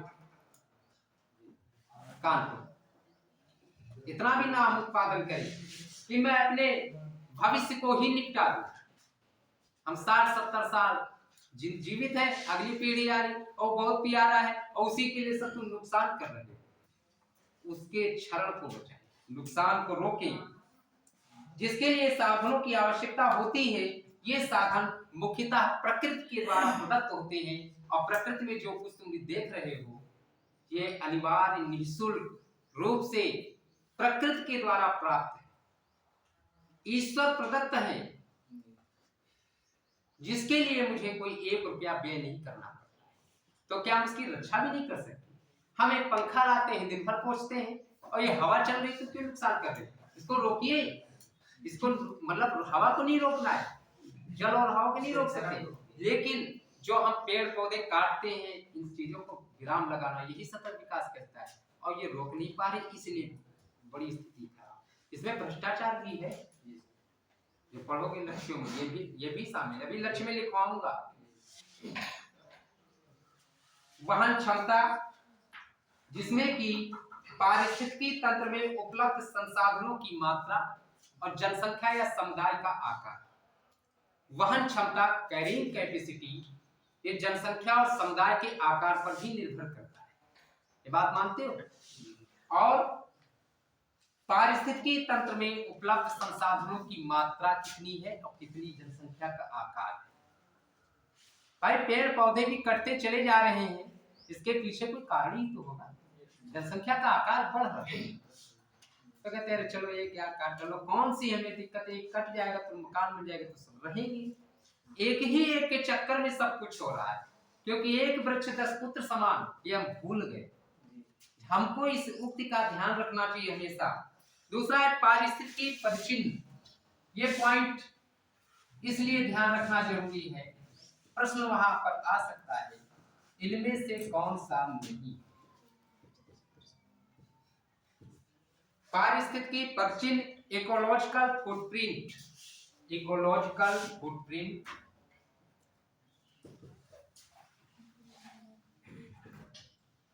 फुटप्रिंट। अब देखिए, आप इस शब्दावली से समझ गए होंगे कि ये कहना क्या चाह रहा है। देखिए, यह पृथ्वी के पारिस्थितिकी तंत्र पर मानवीय भाग का एक मापक है, जो मापता है कि किसी आबादी या गतिविधि द्वारा जैविक रूप से उत्पादक भूमि व समुद्र का कितना भाग उपयोग किया जा सकता है। फुटप्रिंट मतलब कहां तक ये पैर पड़ सकते, कहां तक मानव जा सकता है। पदचिह्न, कहीं पर जा भी तो नहीं सकते, ऐसा भी तो स्थान है। यानी प्रत्येक व्यक्ति एक निश्चित जीवन शैली का अनुसरण कर ले तो मानवता की सहायता के लिए पृथ्वी के कितने हिस्से की जरूरत होगी, हम उतने ही हिस्से की प्रयोग करें। ये नहीं कि हमारे पास पूरा आधा शहर कब्जा किए हम अपने अकेले रहने के लिए, और बाकी झोपड़ी में। इन चीजों को जरूर विराम लगाएं। देखें, अब बहुत सारे लोग हैं कहते हैं कम पड़ रहा, अच्छा नहीं, लान नहीं, बालकनी नहीं, वो दिक्कत, वो पूरा कवर कर दिया। ये गलत है। ये हम कहते हैं, ये सतत विकास कहता है, हम नहीं कहते। अरे भाई पैसे कहेंगे, अरे ये तो गरीब आदमी के पास है नहीं, ये जल रहे हैं, ईर्ष्या कर रहे हैं, ऐसा नहीं है। हमें सबको लेकर चलना है, सबका साथ सबका विकास, तब ये सतत विकास को हम पूरा कर पाएंगे, वरन नहीं।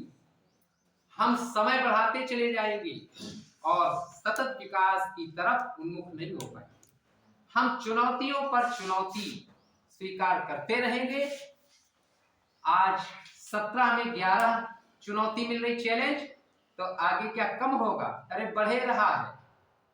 क्या हमारी जो वर्तमान पीढ़ी है, मैं वही कहता हूं, क्या एक बीए पास बालक बच्चा वयस्क होता है, वो अपने और परिवार के, देश के आर्थिक, सामाजिक, नैतिक, राजनीतिक उत्थान में कितना कारगर है? शायद वो अपने आप को खरा नहीं उतर पाता है, कारण उसमें दक्षता की कमी। इन सब बातों का अध्ययन कहाँ होता है? क्या बीए पास, जबकि सब कुछ कर सकता है अगर चाहे, लेकिन सब में वो कुवत कहाँ है? सब कहाँ सोच पा रहे हैं? यह प्रकृति साक्षात देवी देवता है। ये बेलपत्र लगा है, बेलपत्र, ये भी देवी देवता है। कोई कहता है शिव जी का है, हम तो कहते हैं कि शाम को दीपक जला दे तो महालक्ष्मी जी का वास ही है वहां, वो भी ये बेलपत्र महालक्ष्मी जी का। सूर्य का भी स्थान है इसमें। कहते हैं कि भाई तुम सूर्य ग्रह से पीड़ित हो तो बेल की जड़ की लकड़ी बांध लो इस बार, है ना, तुम्हारा ये ग्रह सही हो। हम बता रहे हैं, जो बात बोल रहे हैं फैक्ट बोल रहे हैं, बस सीधे से हम हवा में कुछ नहीं बोल रहे हैं। इसलिए जो बता रहे हैं उसको सुनिए, जो ना समझ में तुरंत पूछिए, क्योंकि यहाँ पर खड़े होने के लिए मैं फिर कहता हूँ समय जरूर कम है, लेकिन एक सीमा में हर व्यक्ति बढ़ा है।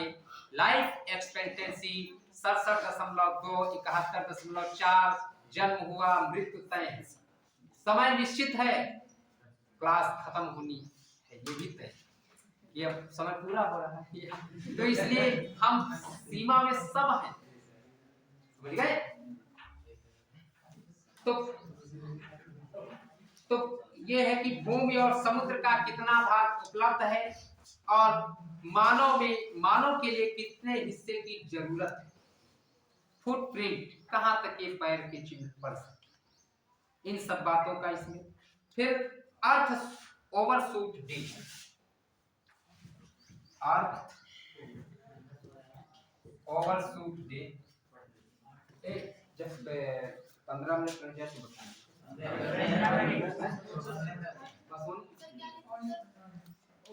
अर्थ ओवरशूट डे। देखिए जो टॉपिक है तो लंबे मैंने इसको एक दिन में डिवाइड किया है और ये मदद इस रूप में हो जाती कि मैं नोट्स आपको प्रोवाइड करा देता हूं। चलिए ठीक है, कोई दिक्कत नहीं, 15 मिनट। अर्थ ओवरशूट डे यह वो तिथि है जब संपूर्ण वर्ष के दौरान पृथ्वी द्वारा उत्पादित प्राकृतिक संसाधनों से संबंधित मानव जाति की मांग अधिक हो जाती है और इसकी गणना WWF अर्थ ओवरशूट की गणना WWF इसका फुल फॉर्म क्या होता है? वर्ल्ड वाइड फंड तथा global footprint network, global footprint network द्वारा की जाती है। ठीक, अर्थ overshoot day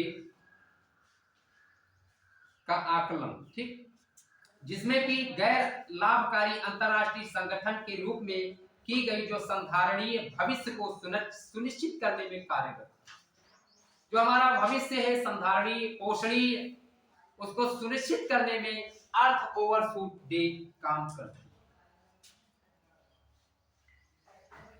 global footprint network द्वारा जुलाई 2019 में प्रकाशन में लगभग 20 वर्षों में अर्थ ओवरशूट डे का समय 2 माह का कम हो गया। जैसे 2019 की अर्थ ओवरशूट डे की तिथि 29 जुलाई थी, ठीक है, 2019 में। इसके बाद में हैप्पी प्लेनेट इंडेक्स, इस पर थोड़ा चर्चा करके, क्योंकि आखिरी पॉइंट बता करके फिर जो इसकी जैसे इसमें सतत विकास में भारत का कौन सा स्थान है, ये सारी चीजें बता करके हम जब सब 10 मिनट एक्स्ट्रा ले लेते हैं, तो हम लेट आए थे तो हम तो भैया, क्योंकि हमारा भी जो भी लेक्चर है वो बिल्कुल सीमित उसी समय में ही रखते हैं, इसीलिए कोई और उदाहरण नहीं आपके लिए लेता हूँ। मैं सिर्फ विषय से पठन पाठन से संबंधित और कोई काम नहीं। हम तो आज आपको हंसा भी नहीं पाए, क्योंकि हम हंसाने नहीं आए, आपको हम फंसाने ही आए कि इसमें फंसो सतत विकास में। यही उद्देश्य है सर, सतत विकास का ही उद्देश्य है। हाँ, देखिए औद्योगिक क्रांति के पश्चात आर्थिक समृद्धि को ही खुशी का पैमाना माना जाता है। औद्योगिक क्रांति इंग्लैंड में तो आर्थिक समृद्धि को ही खुशी का पैमाना मानते थे कि हम आर्थिक रूप से समृद्ध, हम खुश हैं, नौकरी मिल गई, खुश हैं। आज तक क्या कोई नहीं, अब सब ठीक है। अब कितनी समस्याएं आ जाती बताने की जरूरत नहीं समाज में, ठीक, बहुत दिक्कतें। हमारे फखरुद्दीन अली अहमद ने जब पूछा तो कहा एसडीएम थे, छोड़ दिया, प्रोफेसर है, इस समय मौजूद है, ठीक। तो सकून सही कहा है प्रोफेसर। अब कॉमर्स में विषय नहीं बता पाएंगे।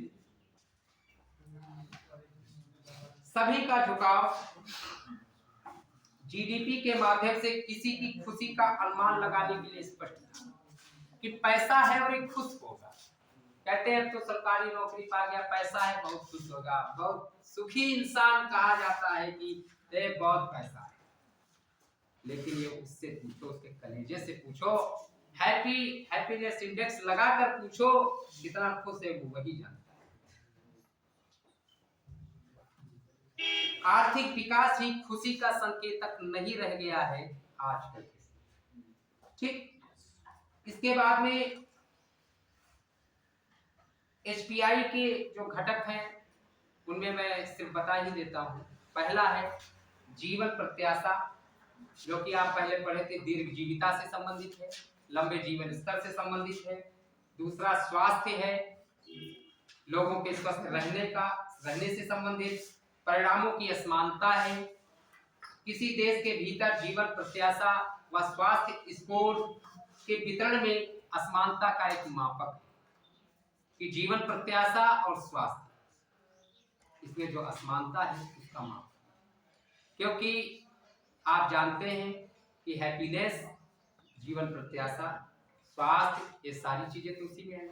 अगर कोई व्यक्ति बीमार है, स्वस्थ नहीं है, तो उसके लिए सब बेकार हो जाता है। तो वहां पर जीवन प्रत्याशा, स्वास्थ्य, परिणामों की असमानता, पारिस्थितिकी परिचिन्न, यानी प्रत्येक व्यक्ति आबादी के हिसाब से औसत जमीन की जरूरत, समझ गए। इसके बाद में भूटान ने जीएनपी के स्थान पर, ये लिख लेना, ये प्रश्न कई बार पूछा गया, सकल राष्ट्रीय खुशहाली सूचकांक, सकल राष्ट्रीय खुशहाली सूचकांक, सकल राष्ट्रीय खुशहाली सूचकांक। थोड़ा स्पीड है, राइटिंग के चक्कर में ना पड़ना। राइटिंग बनाते हो जब छोटे थे, कक्षा 1 और 5 में, राइटिंग सही लिखो, और जब तुम एमबीबीएस एमडी के पास जाते हो, अब बताओ इससे कर पाओगे राइटिंग?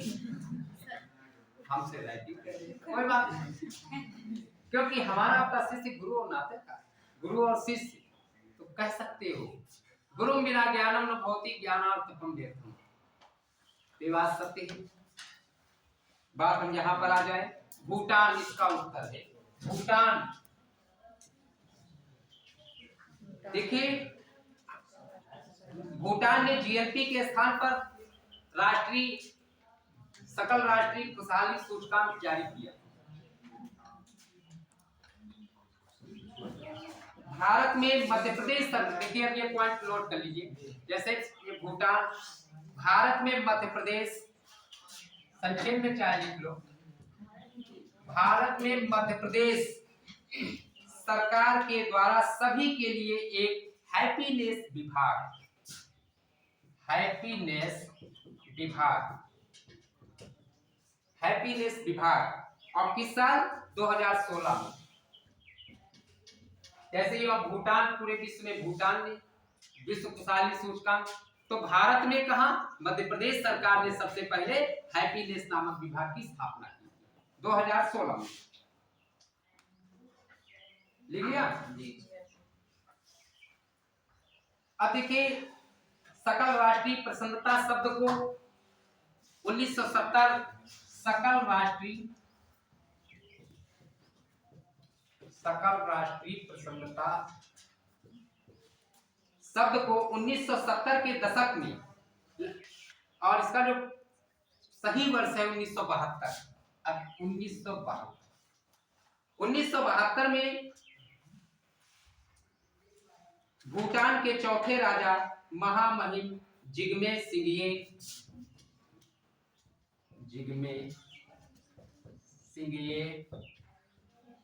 वांगचुक, जिग्मे सिंघिए वांगचुक, ये 1970 के दशक में, अरे थोड़ा वो लिख लो बाकी, 1970 के दशक में, वर्ष 1972 है, वर्ष 1972 है। भूटान के चौथे राजा महामहिम जिग्मे सिंघिए वांगचुक ने इस शब्द को गढ़ा। जीएनपी के स्थान पर प्रसन्नता शब्द का उपयोग। ये प्रश्न कई बार पूछा गया था, हमने एक बार पेपर दे रहे थे, उसमें प्रश्न आया इकोनॉमिक्स। बौद्ध आध्यात्मिक मूल्यों के आधार पर भूटान की संस्कृति को अपने अंदर समाहित करना, और जब हमारे अंदर सभ्यता और संस्कृति समाहित होगी तो हम प्रसन्न होंगे। जब हमारे अंदर असभ्यता और असंस्कृति होगी, एम.एन. श्रीनिवास समाजशास्त्र में पढ़ा है, पारलौकिकरण, बौद्धिकरण, एम.एन. श्रीनिवास समाजशास्त्र में, हमने तो कहीं नहीं पढ़ा, विषय ही नहीं रहा है, लेकिन सुना है। तो वहां पर जब आप इन चीजों से जुड़ते हैं मूल्यों से, तो वहां पे संस्कृति और सभ्यता में स्फुटित आएगी। जब आप असभ्यता और असंस्कृति की तरफ बढ़ेंगे तो आप में डिस्टर्बेंस तो होगा। प्रसन्नता कहाँ से आएगी? अप्रसन्न आप रहेंगे। ये बात मानते हो? तो भूटान के चौथे राजा ने इस बात को सही कहा और प्रसन्नता शब्द को गढ़ा था वर्ष 1972 में। प्रश्न बहुत इंपॉर्टेंट है, लेकिन हम भी पीछे नहीं हैं।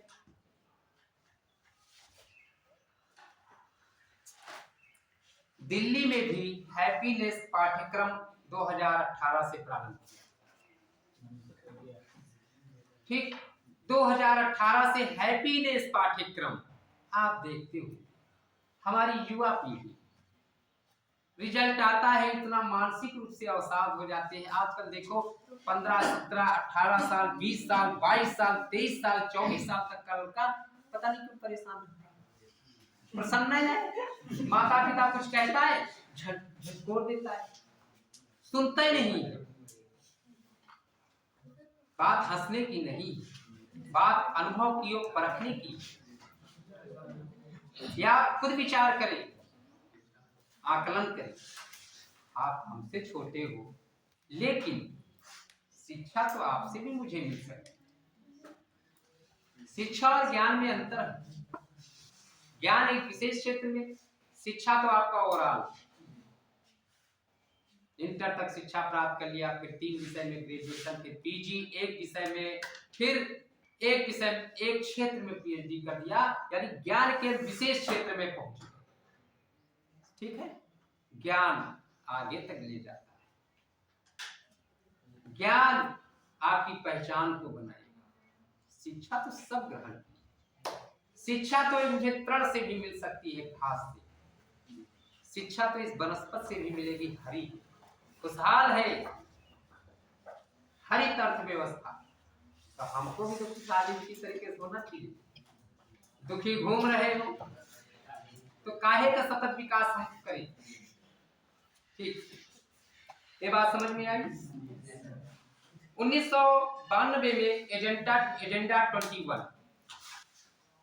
एजेंडा 21, 1992 जो ब्राजील के रियो डी जेनेरियो में पर्यावरण व विकास पर संयुक्त राष्ट्र विकास सम्मेलन हुआ था, उसमें एजेंडा 21 को स्वीकार किया गया था। एजेंडा 21 को स्वीकार किया गया था और इस सम्मेलन को रियो 20 भी कहा जाता है। और रियो 20 इसलिए कहा जाता है क्योंकि रियो में अब 20 वर्षों के बाद, रियो में 20 वर्षों के बाद ये सम्मेलन हुआ था, इसलिए इसको रियो +20 रियो 20 कहते हैं। और 20-22 जून 2012 रियो डी जेनेरियो ब्राजील में किया गया। इसके बाद में सहस्राब्दी विकास लक्ष्य है। अब आपके लक्ष्यों पर अब आए हो तो देखिए, लक्ष्य में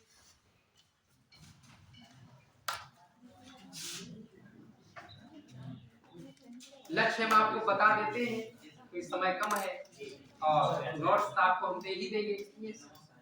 ठीक है, और रही बात राइटिंग की, आप पार्टी और स्लेट से हम सुधार करके भेजेंगे। देखिए, एक चीज और मैं बता दूं आपको, आप लिखते पढ़ते रहते हैं, जैसे कोई नई चीज आई तो उसको हम लिख लेते हैं। ठीक है, क्योंकि इकोनॉमिक्स अप टू डेट अद्यतन है, घटा बढ़ा करता है। मान लिया कोई आंकड़ा आ गया तो उसको हमने वहीं पे लिख लिया। हमें आपको समझना है, हम सिविल सर्विस की तैयारी कर रहे हैं, कुर्सी पे बैठे सामने वालों को पढ़ लेना है। क्या चाहते तुम इसको पढ़ने में दिक्कत है कि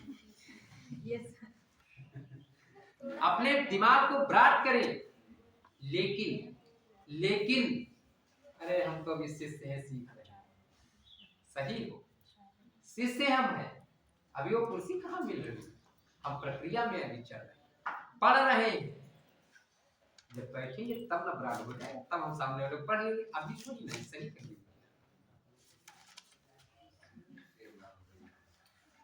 देखिए, हमें तो सब संतुष्ट रहे, पता चला हम कोई बात कहेंगे तो दुखी हो, क्या गुरु जी ने कह दिया। अब हमारे यहाँ बहुत सारे बच्चे बड़े बड़े आते हैं, तो पढ़े हो पीजी कॉलेज में, तो उसमें तो भाई बच्चे तो बच्चे ही मन के सच, हम भी वैसे हम बहुत बहुत कभी कभी स्थिति होती है कि हमसे ऊंचे आते हैं तो डर जाते हैं, लेकिन भैया सब करना ही है कोई बात नहीं।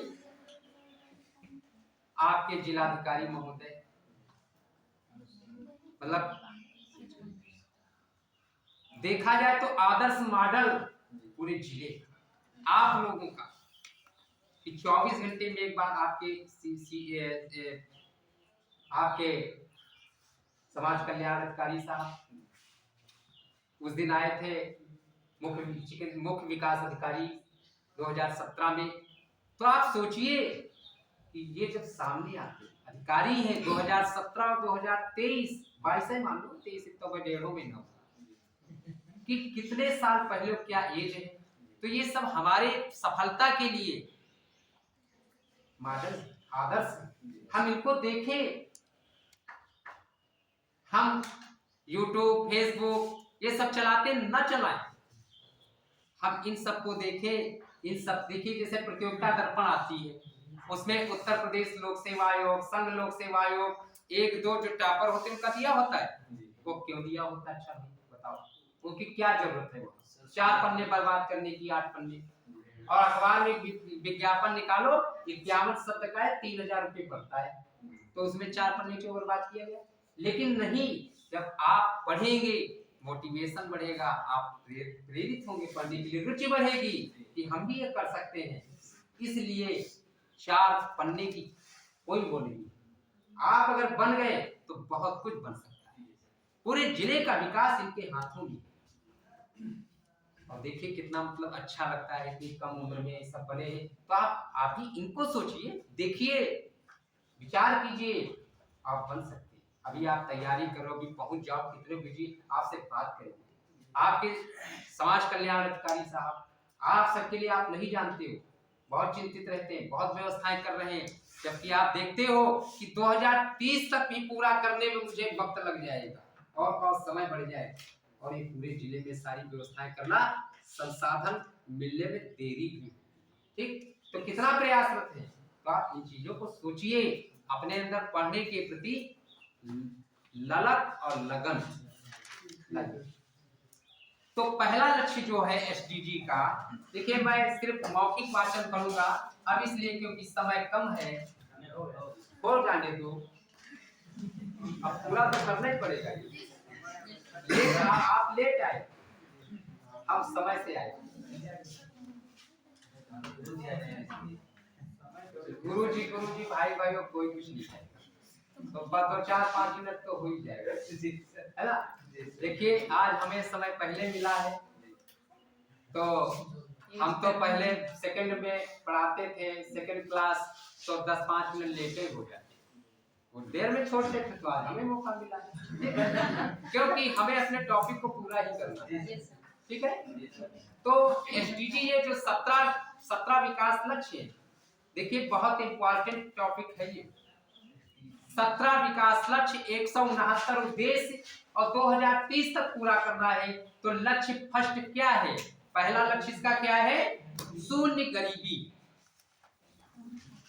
समझ लीजिए क्या मतलब है। हाँ, शून्य गरीबी, गरीबी सापेक्ष और निरपेक्ष 2400 कैलोरीज, 2100 कैलोरीज ग्रामीण और शहरी क्षेत्रों में, पौष्टिकता, उपलब्धता, खाद्यान्न, इन सब आधारों पर देखते हो कि आज बड़ी विषम परिस्थिति है। क्या हमें आप सबको या बहुत सारी देश की बहुतायत जनसंख्या, क्या सबको पौष्टिकता के आधार पर भोजन मिल पाता है? सब कुछ मिल पाता है? यानी कहा जाएगा तो, और जो भारत का या जो हमारी थीम है कि गरीबी और भुखमरी को कम करें, जो भारत की सोच इस समय है, क्या हम उसमें पैमाने पर खड़े उतर पा रहे हैं? बड़ी मुश्किल लग रहा है। 5 किलो तो राशन भी हमें मिल रहा है, ठीक है। अब तुम समझ जाओ क्यों मिल रहा है, कोई दिक्कत है। दूसरा है शून्य भुखमरी, शून्य गरीबी, शून्य भुखमरी, कि कोई भी व्यक्ति भूखा न रहे, इसी के लिए ये योजना है, ठीक है। इसके बाद में बेहतर स्वास्थ्य व कल्याण। तीसरी बात है गुणवत्ता युक्त शिक्षा। इन्वेस्टर्स समिट अभी लखनऊ में हुआ, अखबार टीवी देखते होंगे, बहुत सारे उद्योगपति आए, गांव को वाईफाई, गांव में मॉडल स्कूल। ये क्यों सुना होगा G20 और ये तमाम बातें, इन्वेस्टर समिट हुई, तो उसमें क्या है गुणवत्तापूर्ण शिक्षा, आदर्श स्कूल बनेंगे, वो 1 लाख, कोई कह रहा हम इससे पूर्वांचल में विकास करेंगे, तो ये इसीलिए हो रहा है ना। क्या गुणवत्तापूर्ण शिक्षा मिल पा रही है? क्या मॉडल स्कूल इतने बना दिए कि सीतापुर में 3 है, तो क्या 3 से पूरे जिले को वो मॉडल मिल जा रहा है? नहीं मिल पा रहा, वक्त लग रहा है ना। तो अब ये प्राइवेटाइजेशन, LPG जो पढ़े थे तो थोड़ा उनको भी ले लिया, क्योंकि भारत की अर्थव्यवस्था मिश्रित है, लोग और प्राइवेट निजी दोनों प्रकार से। अब वो भी अपना उद्यम लगाएंगे, है ना, और आगे बढ़ने का प्रयास करेंगे। हमें सतत विकास को, लक्ष्य को प्राप्त करना है। चौथा है गुणवत्ता युक्त शिक्षा, फिर लैंगिक समानता, इसके बाद में स्वच्छ जल, सस्ती व स्वच्छ ऊर्जा, इसके बाद में निर्णय कार्य व आर्थिक विकास, उद्योग, नवाचार, बुनियादी ढांचा। उद्योग आप देखते हैं रुग्णावस्था में चल रहे, बीमारू अवस्था में। सहकारी चीनी मिल महमूदाबाद, जवाहिरपुर चीनी मिल, हर गांव चीनी मिल, ठीक, और सहकारी चीनी मिल महमूदाबाद कभी जाकर देखिए, तो वहां पर अगर इतना फाउंडेशन कम जा रहे, चूक जाओ तो नीचे गिर जाओ। मतलब इतनी रुग्णावस्था में चल रहा है कि 1250 TCD या 2450 TCD और 1.25 लाख की कृषि दीवार 24 घंटे, ठीक है, और यहाँ पर बहुत कम है। सरकारी प्रतिष्ठान, ये जो उद्योग वगैरह है, सब रुग्णावस्था में ही जा रहे हैं जब ध्यान नहीं दोगे। नवप्रवर्तन है ही नहीं, सब पुरानी तकनीकी है। हम नई तकनीकी में पढ़ रहे थे, आज माँ के हिसाब में, है ना, क्योंकि पेपर चल रहा है। इसके बाद में टिकाऊ शहर व समुदाय, उत्तरदायी उपभोग व उत्पादन। अभी देखिए एक अभी आज अखबार में क्रीम का निकला कि क्रीम में भी फेस वॉश, उसमें मरकरी बहुत होता है, तो जब खूब लगा लेते हैं और उसमें अंदर के पुर्जे किडनी से सब डिस्टर्ब हो जाते है ना। अखबार में ही मैं पढ़ा 5 फरवरी 2022 अमृत विचार, ये अखबार में मैंने पढ़ा, ठीक। अब विदेश का है मामला, इस पे रोकथाम विराम भी लगाया गया। क्या सब बहुत अच्छा थोड़ी है? हमारे प्रोडक्ट एलोवेरा से अच्छा है क्या कुछ? स्वच्छ जल से अच्छा हो? बाजार में स्टेशन पर बस अड्डे खरीद लिया बंद पैक, वो अच्छा है? नहीं अच्छा है।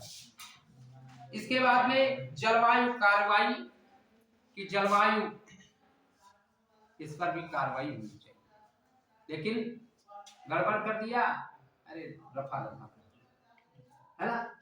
इसके बाद में जलीय जीवों की सुरक्षा, जैसे डॉल्फिन जलीय जीव है, हमें इसकी रक्षा नहीं करेंगे सब लुप्त प्राय नहीं हो जाएंगे। गिद्ध लुप्त प्राय नहीं हो रहे, हो गए। क्यों हो गए? डाइक्लोफेनेक तैयार करने के चक्कर में, ठीक, क्योंकि आजकल भारत की बहुतायत जनसंख्या, जब हम तुम्हारे घर जाते हैं, चाय दुनिया पूछती है, दूध शहद कोई नहीं पूछता है ही नहीं। तब क्या है, जब चाय पियोगे तो घुटने दर्द करेंगे, जब ये दर्द करेंगे डॉक्टर के पास जाओगे, तब वो क्या कहेगा, डाइक्लोफेनेक ले लो। अपन ज्यादा होगी तो वो रहेंगे कहाँ, वो तो उजड़ेंगे। हमें इनकी रक्षा करनी है, बहुत काम के जीव, ये हमारे भविष्य को आगाह करते हैं।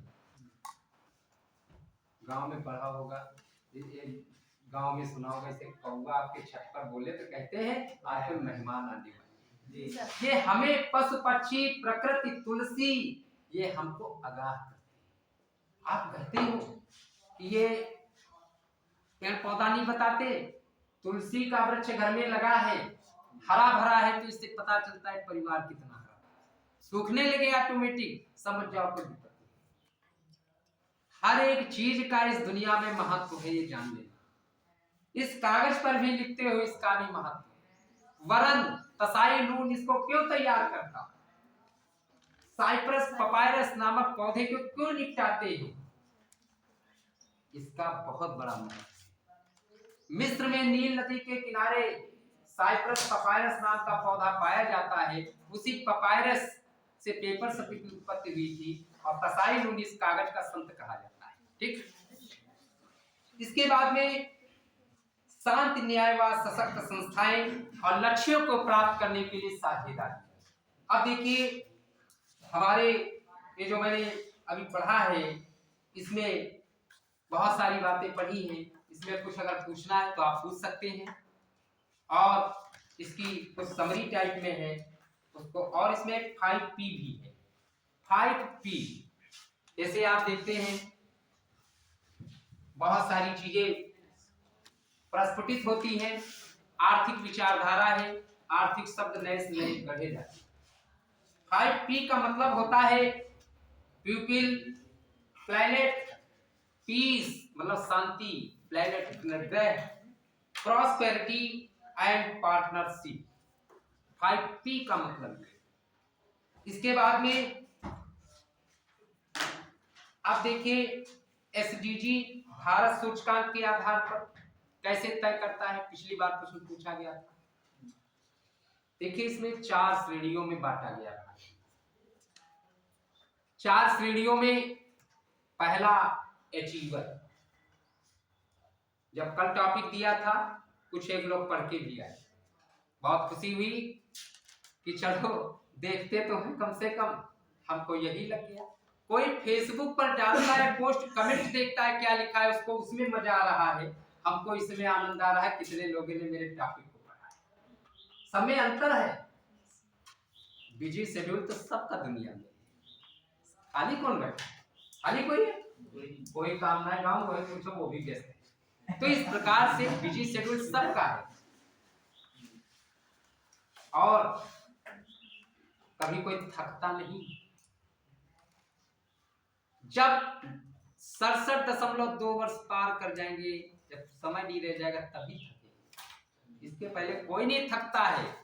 सब विश्राम करते हैं 1-2 घंटे के, थक जाए तो काम ही नहीं होगा, है ना। अचीवर, फ्रंट रनर, अचीवर,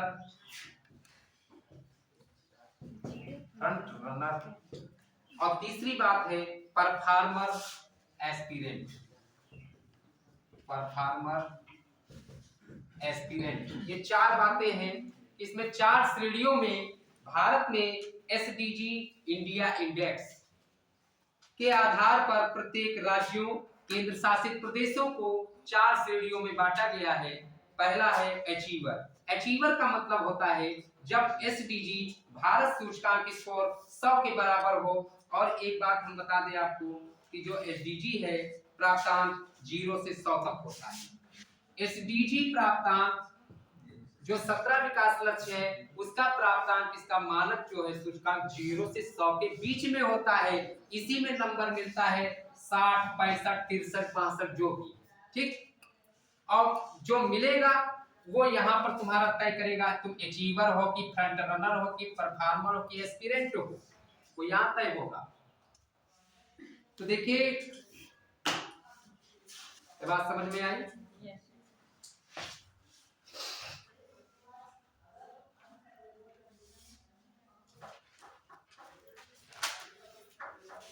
जब SDG सूचकांक भारत सूचकांक स्कोर 100 के बराबर हो तो अचीवर कि उसने 100 के करीब है, तो कहने का मतलब है कि उसने मानव विकास या सतत विकास के लक्ष्य को लगभग प्राप्त कर लिया है।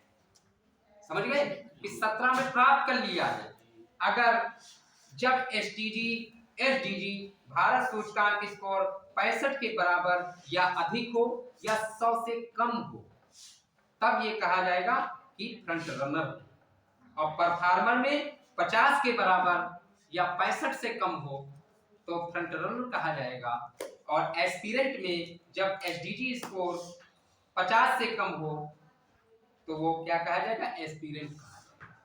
ये 4 बातें हैं, ये आकांक्षी अभी ये पिछली बार में ही शायद पूछा गया था, ठीक है, पूर्वावलोकन में मैंने जब देखा तो ये पूछा गया था। और इसके बाद में कुछ चीज आप नोट कर सकते हो, मुश्किल से 2 मिनट लगेगा, क्योंकि आपने जो पढ़ा है आपने थ्योरेटिकल पढ़ा है, लेकिन यहाँ पर ये बात आ सकती है कि भारत का सतत विकास में कौन सा स्थान। आप देखिए, आपने 1.5 घंटा खूब पढ़ा, क्योंकि ऐसा नहीं है हम भी परखते हैं तुम कितना अचीव किए हो, ऐसा नहीं है, कुछ लिखते हैं, कुछ गंभीर मुद्रा में समझ रहे हैं, और कोई भी बात एक ही बार नहीं समझ में आती है। लिख दिया डॉक्टर ने, मेडिकल स्टोर पर पूछा, फिर वही पर्चा डॉक्टर के पास आपकी, डॉक्टर साहब कैसे खाना है दवा, है ना, 100 बार पूछते हैं, तो पूछिए खूब समझिए। तो देखिए यहाँ पर 163 देशों में लिख लो, 163 देशों में भारत 121वें स्थान पर, 121वें स्थान पर है वर्ष 2022 में। ठीक, ये प्रश्न है कि वैश्विक सतत विकास रिपोर्ट 2022, वैश्विक सतत विकास रिपोर्ट 2022, और ये प्रकाशित हुई थी 10 जून 2022, 10 जून 2022 को ये प्रकाशित हुई थी, 10 जून 2022 को।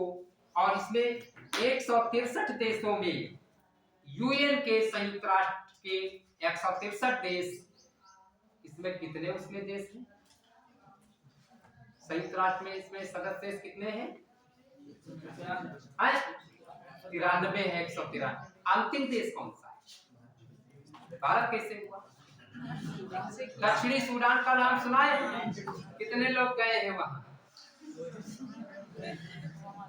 जाओगे, सम्मेलन करोगे, खूब मेहनत करो, अच्छे पद पर आ जाओगे, तुमको भारत से भेजा जाएगा प्रतिनिधित्व करने कि जाओ तुम दक्षिणी सूडान जाओ, उसको समझाओ।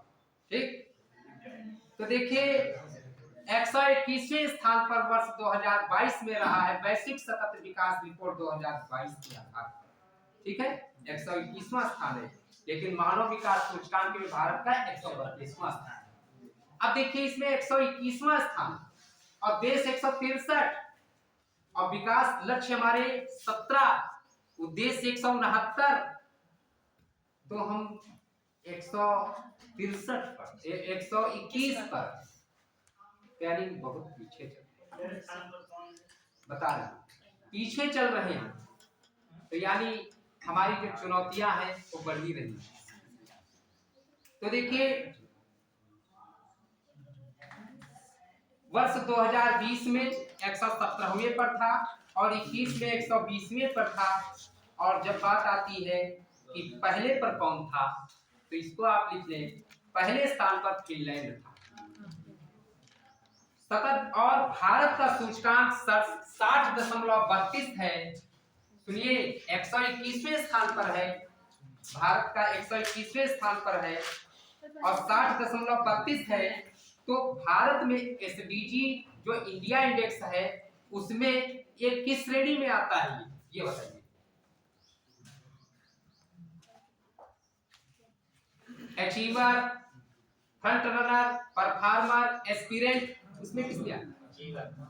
ये प्रश्न पूछा गया था पिछली बार, बस यही ऐसे ही पूछे। ठीक, तो ये किसमें आता है? अचीवर में आएगा। अचीवर का मतलब 100 के करीब हो और 60.32 है।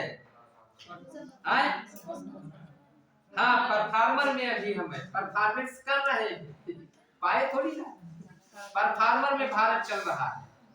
भारत किसमें चल रहा है?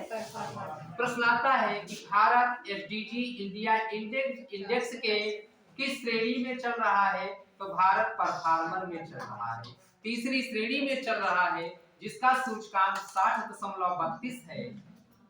भारत का वैश्विक सतत विकास रिपोर्ट 2022 में स्थान 121वां है और वैश्विक सतत विकास रिपोर्ट संपूर्ण विश्व में पहला स्थान किसका है? फिनलैंड का है, जिसका सूचकांक कितना है? 86.51।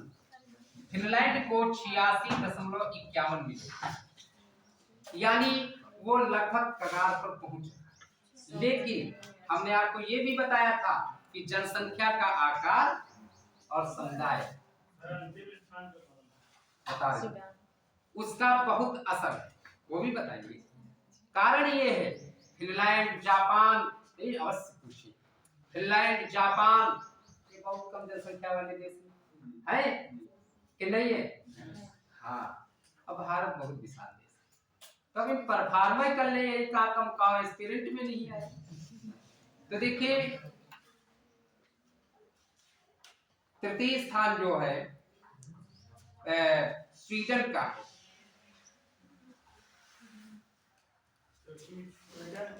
हाँ, स्वीडन तृतीय स्थान है। द्वितीय डेनमार्क का। देखिए सारी बातें जो है, देखिए समय हुआ मैं जानता हूँ, क्योंकि मुझे फिर डबल दिक्कत, एक तो उधर गुरु जी बैठे हैं आपके, हमको उधर भी बाहर रास्ता देख रहे होंगे, कुछ लोग इसमें भी छोड़ रहे हैं, जल्दी छोड़े, तो इसलिए हम खुद सोच रहे हैं, तो इसलिए अपनी बात को रोकेंगे। और आपको देखिए ये बहुत सारी बातें आपको जानने को मिली। अब प्रश्न आ सकता है कि ये 2022 में सब कुछ बताया, लेकिन हुआ कहाँ? तो हुआ स्टॉकहोम में था, स्टॉकहोम में हुआ था सम्मेलन इसका। और इसके बाद में बस आज के लिए बस इतना ही, ठीक। अच्छा एक चीज बताइए।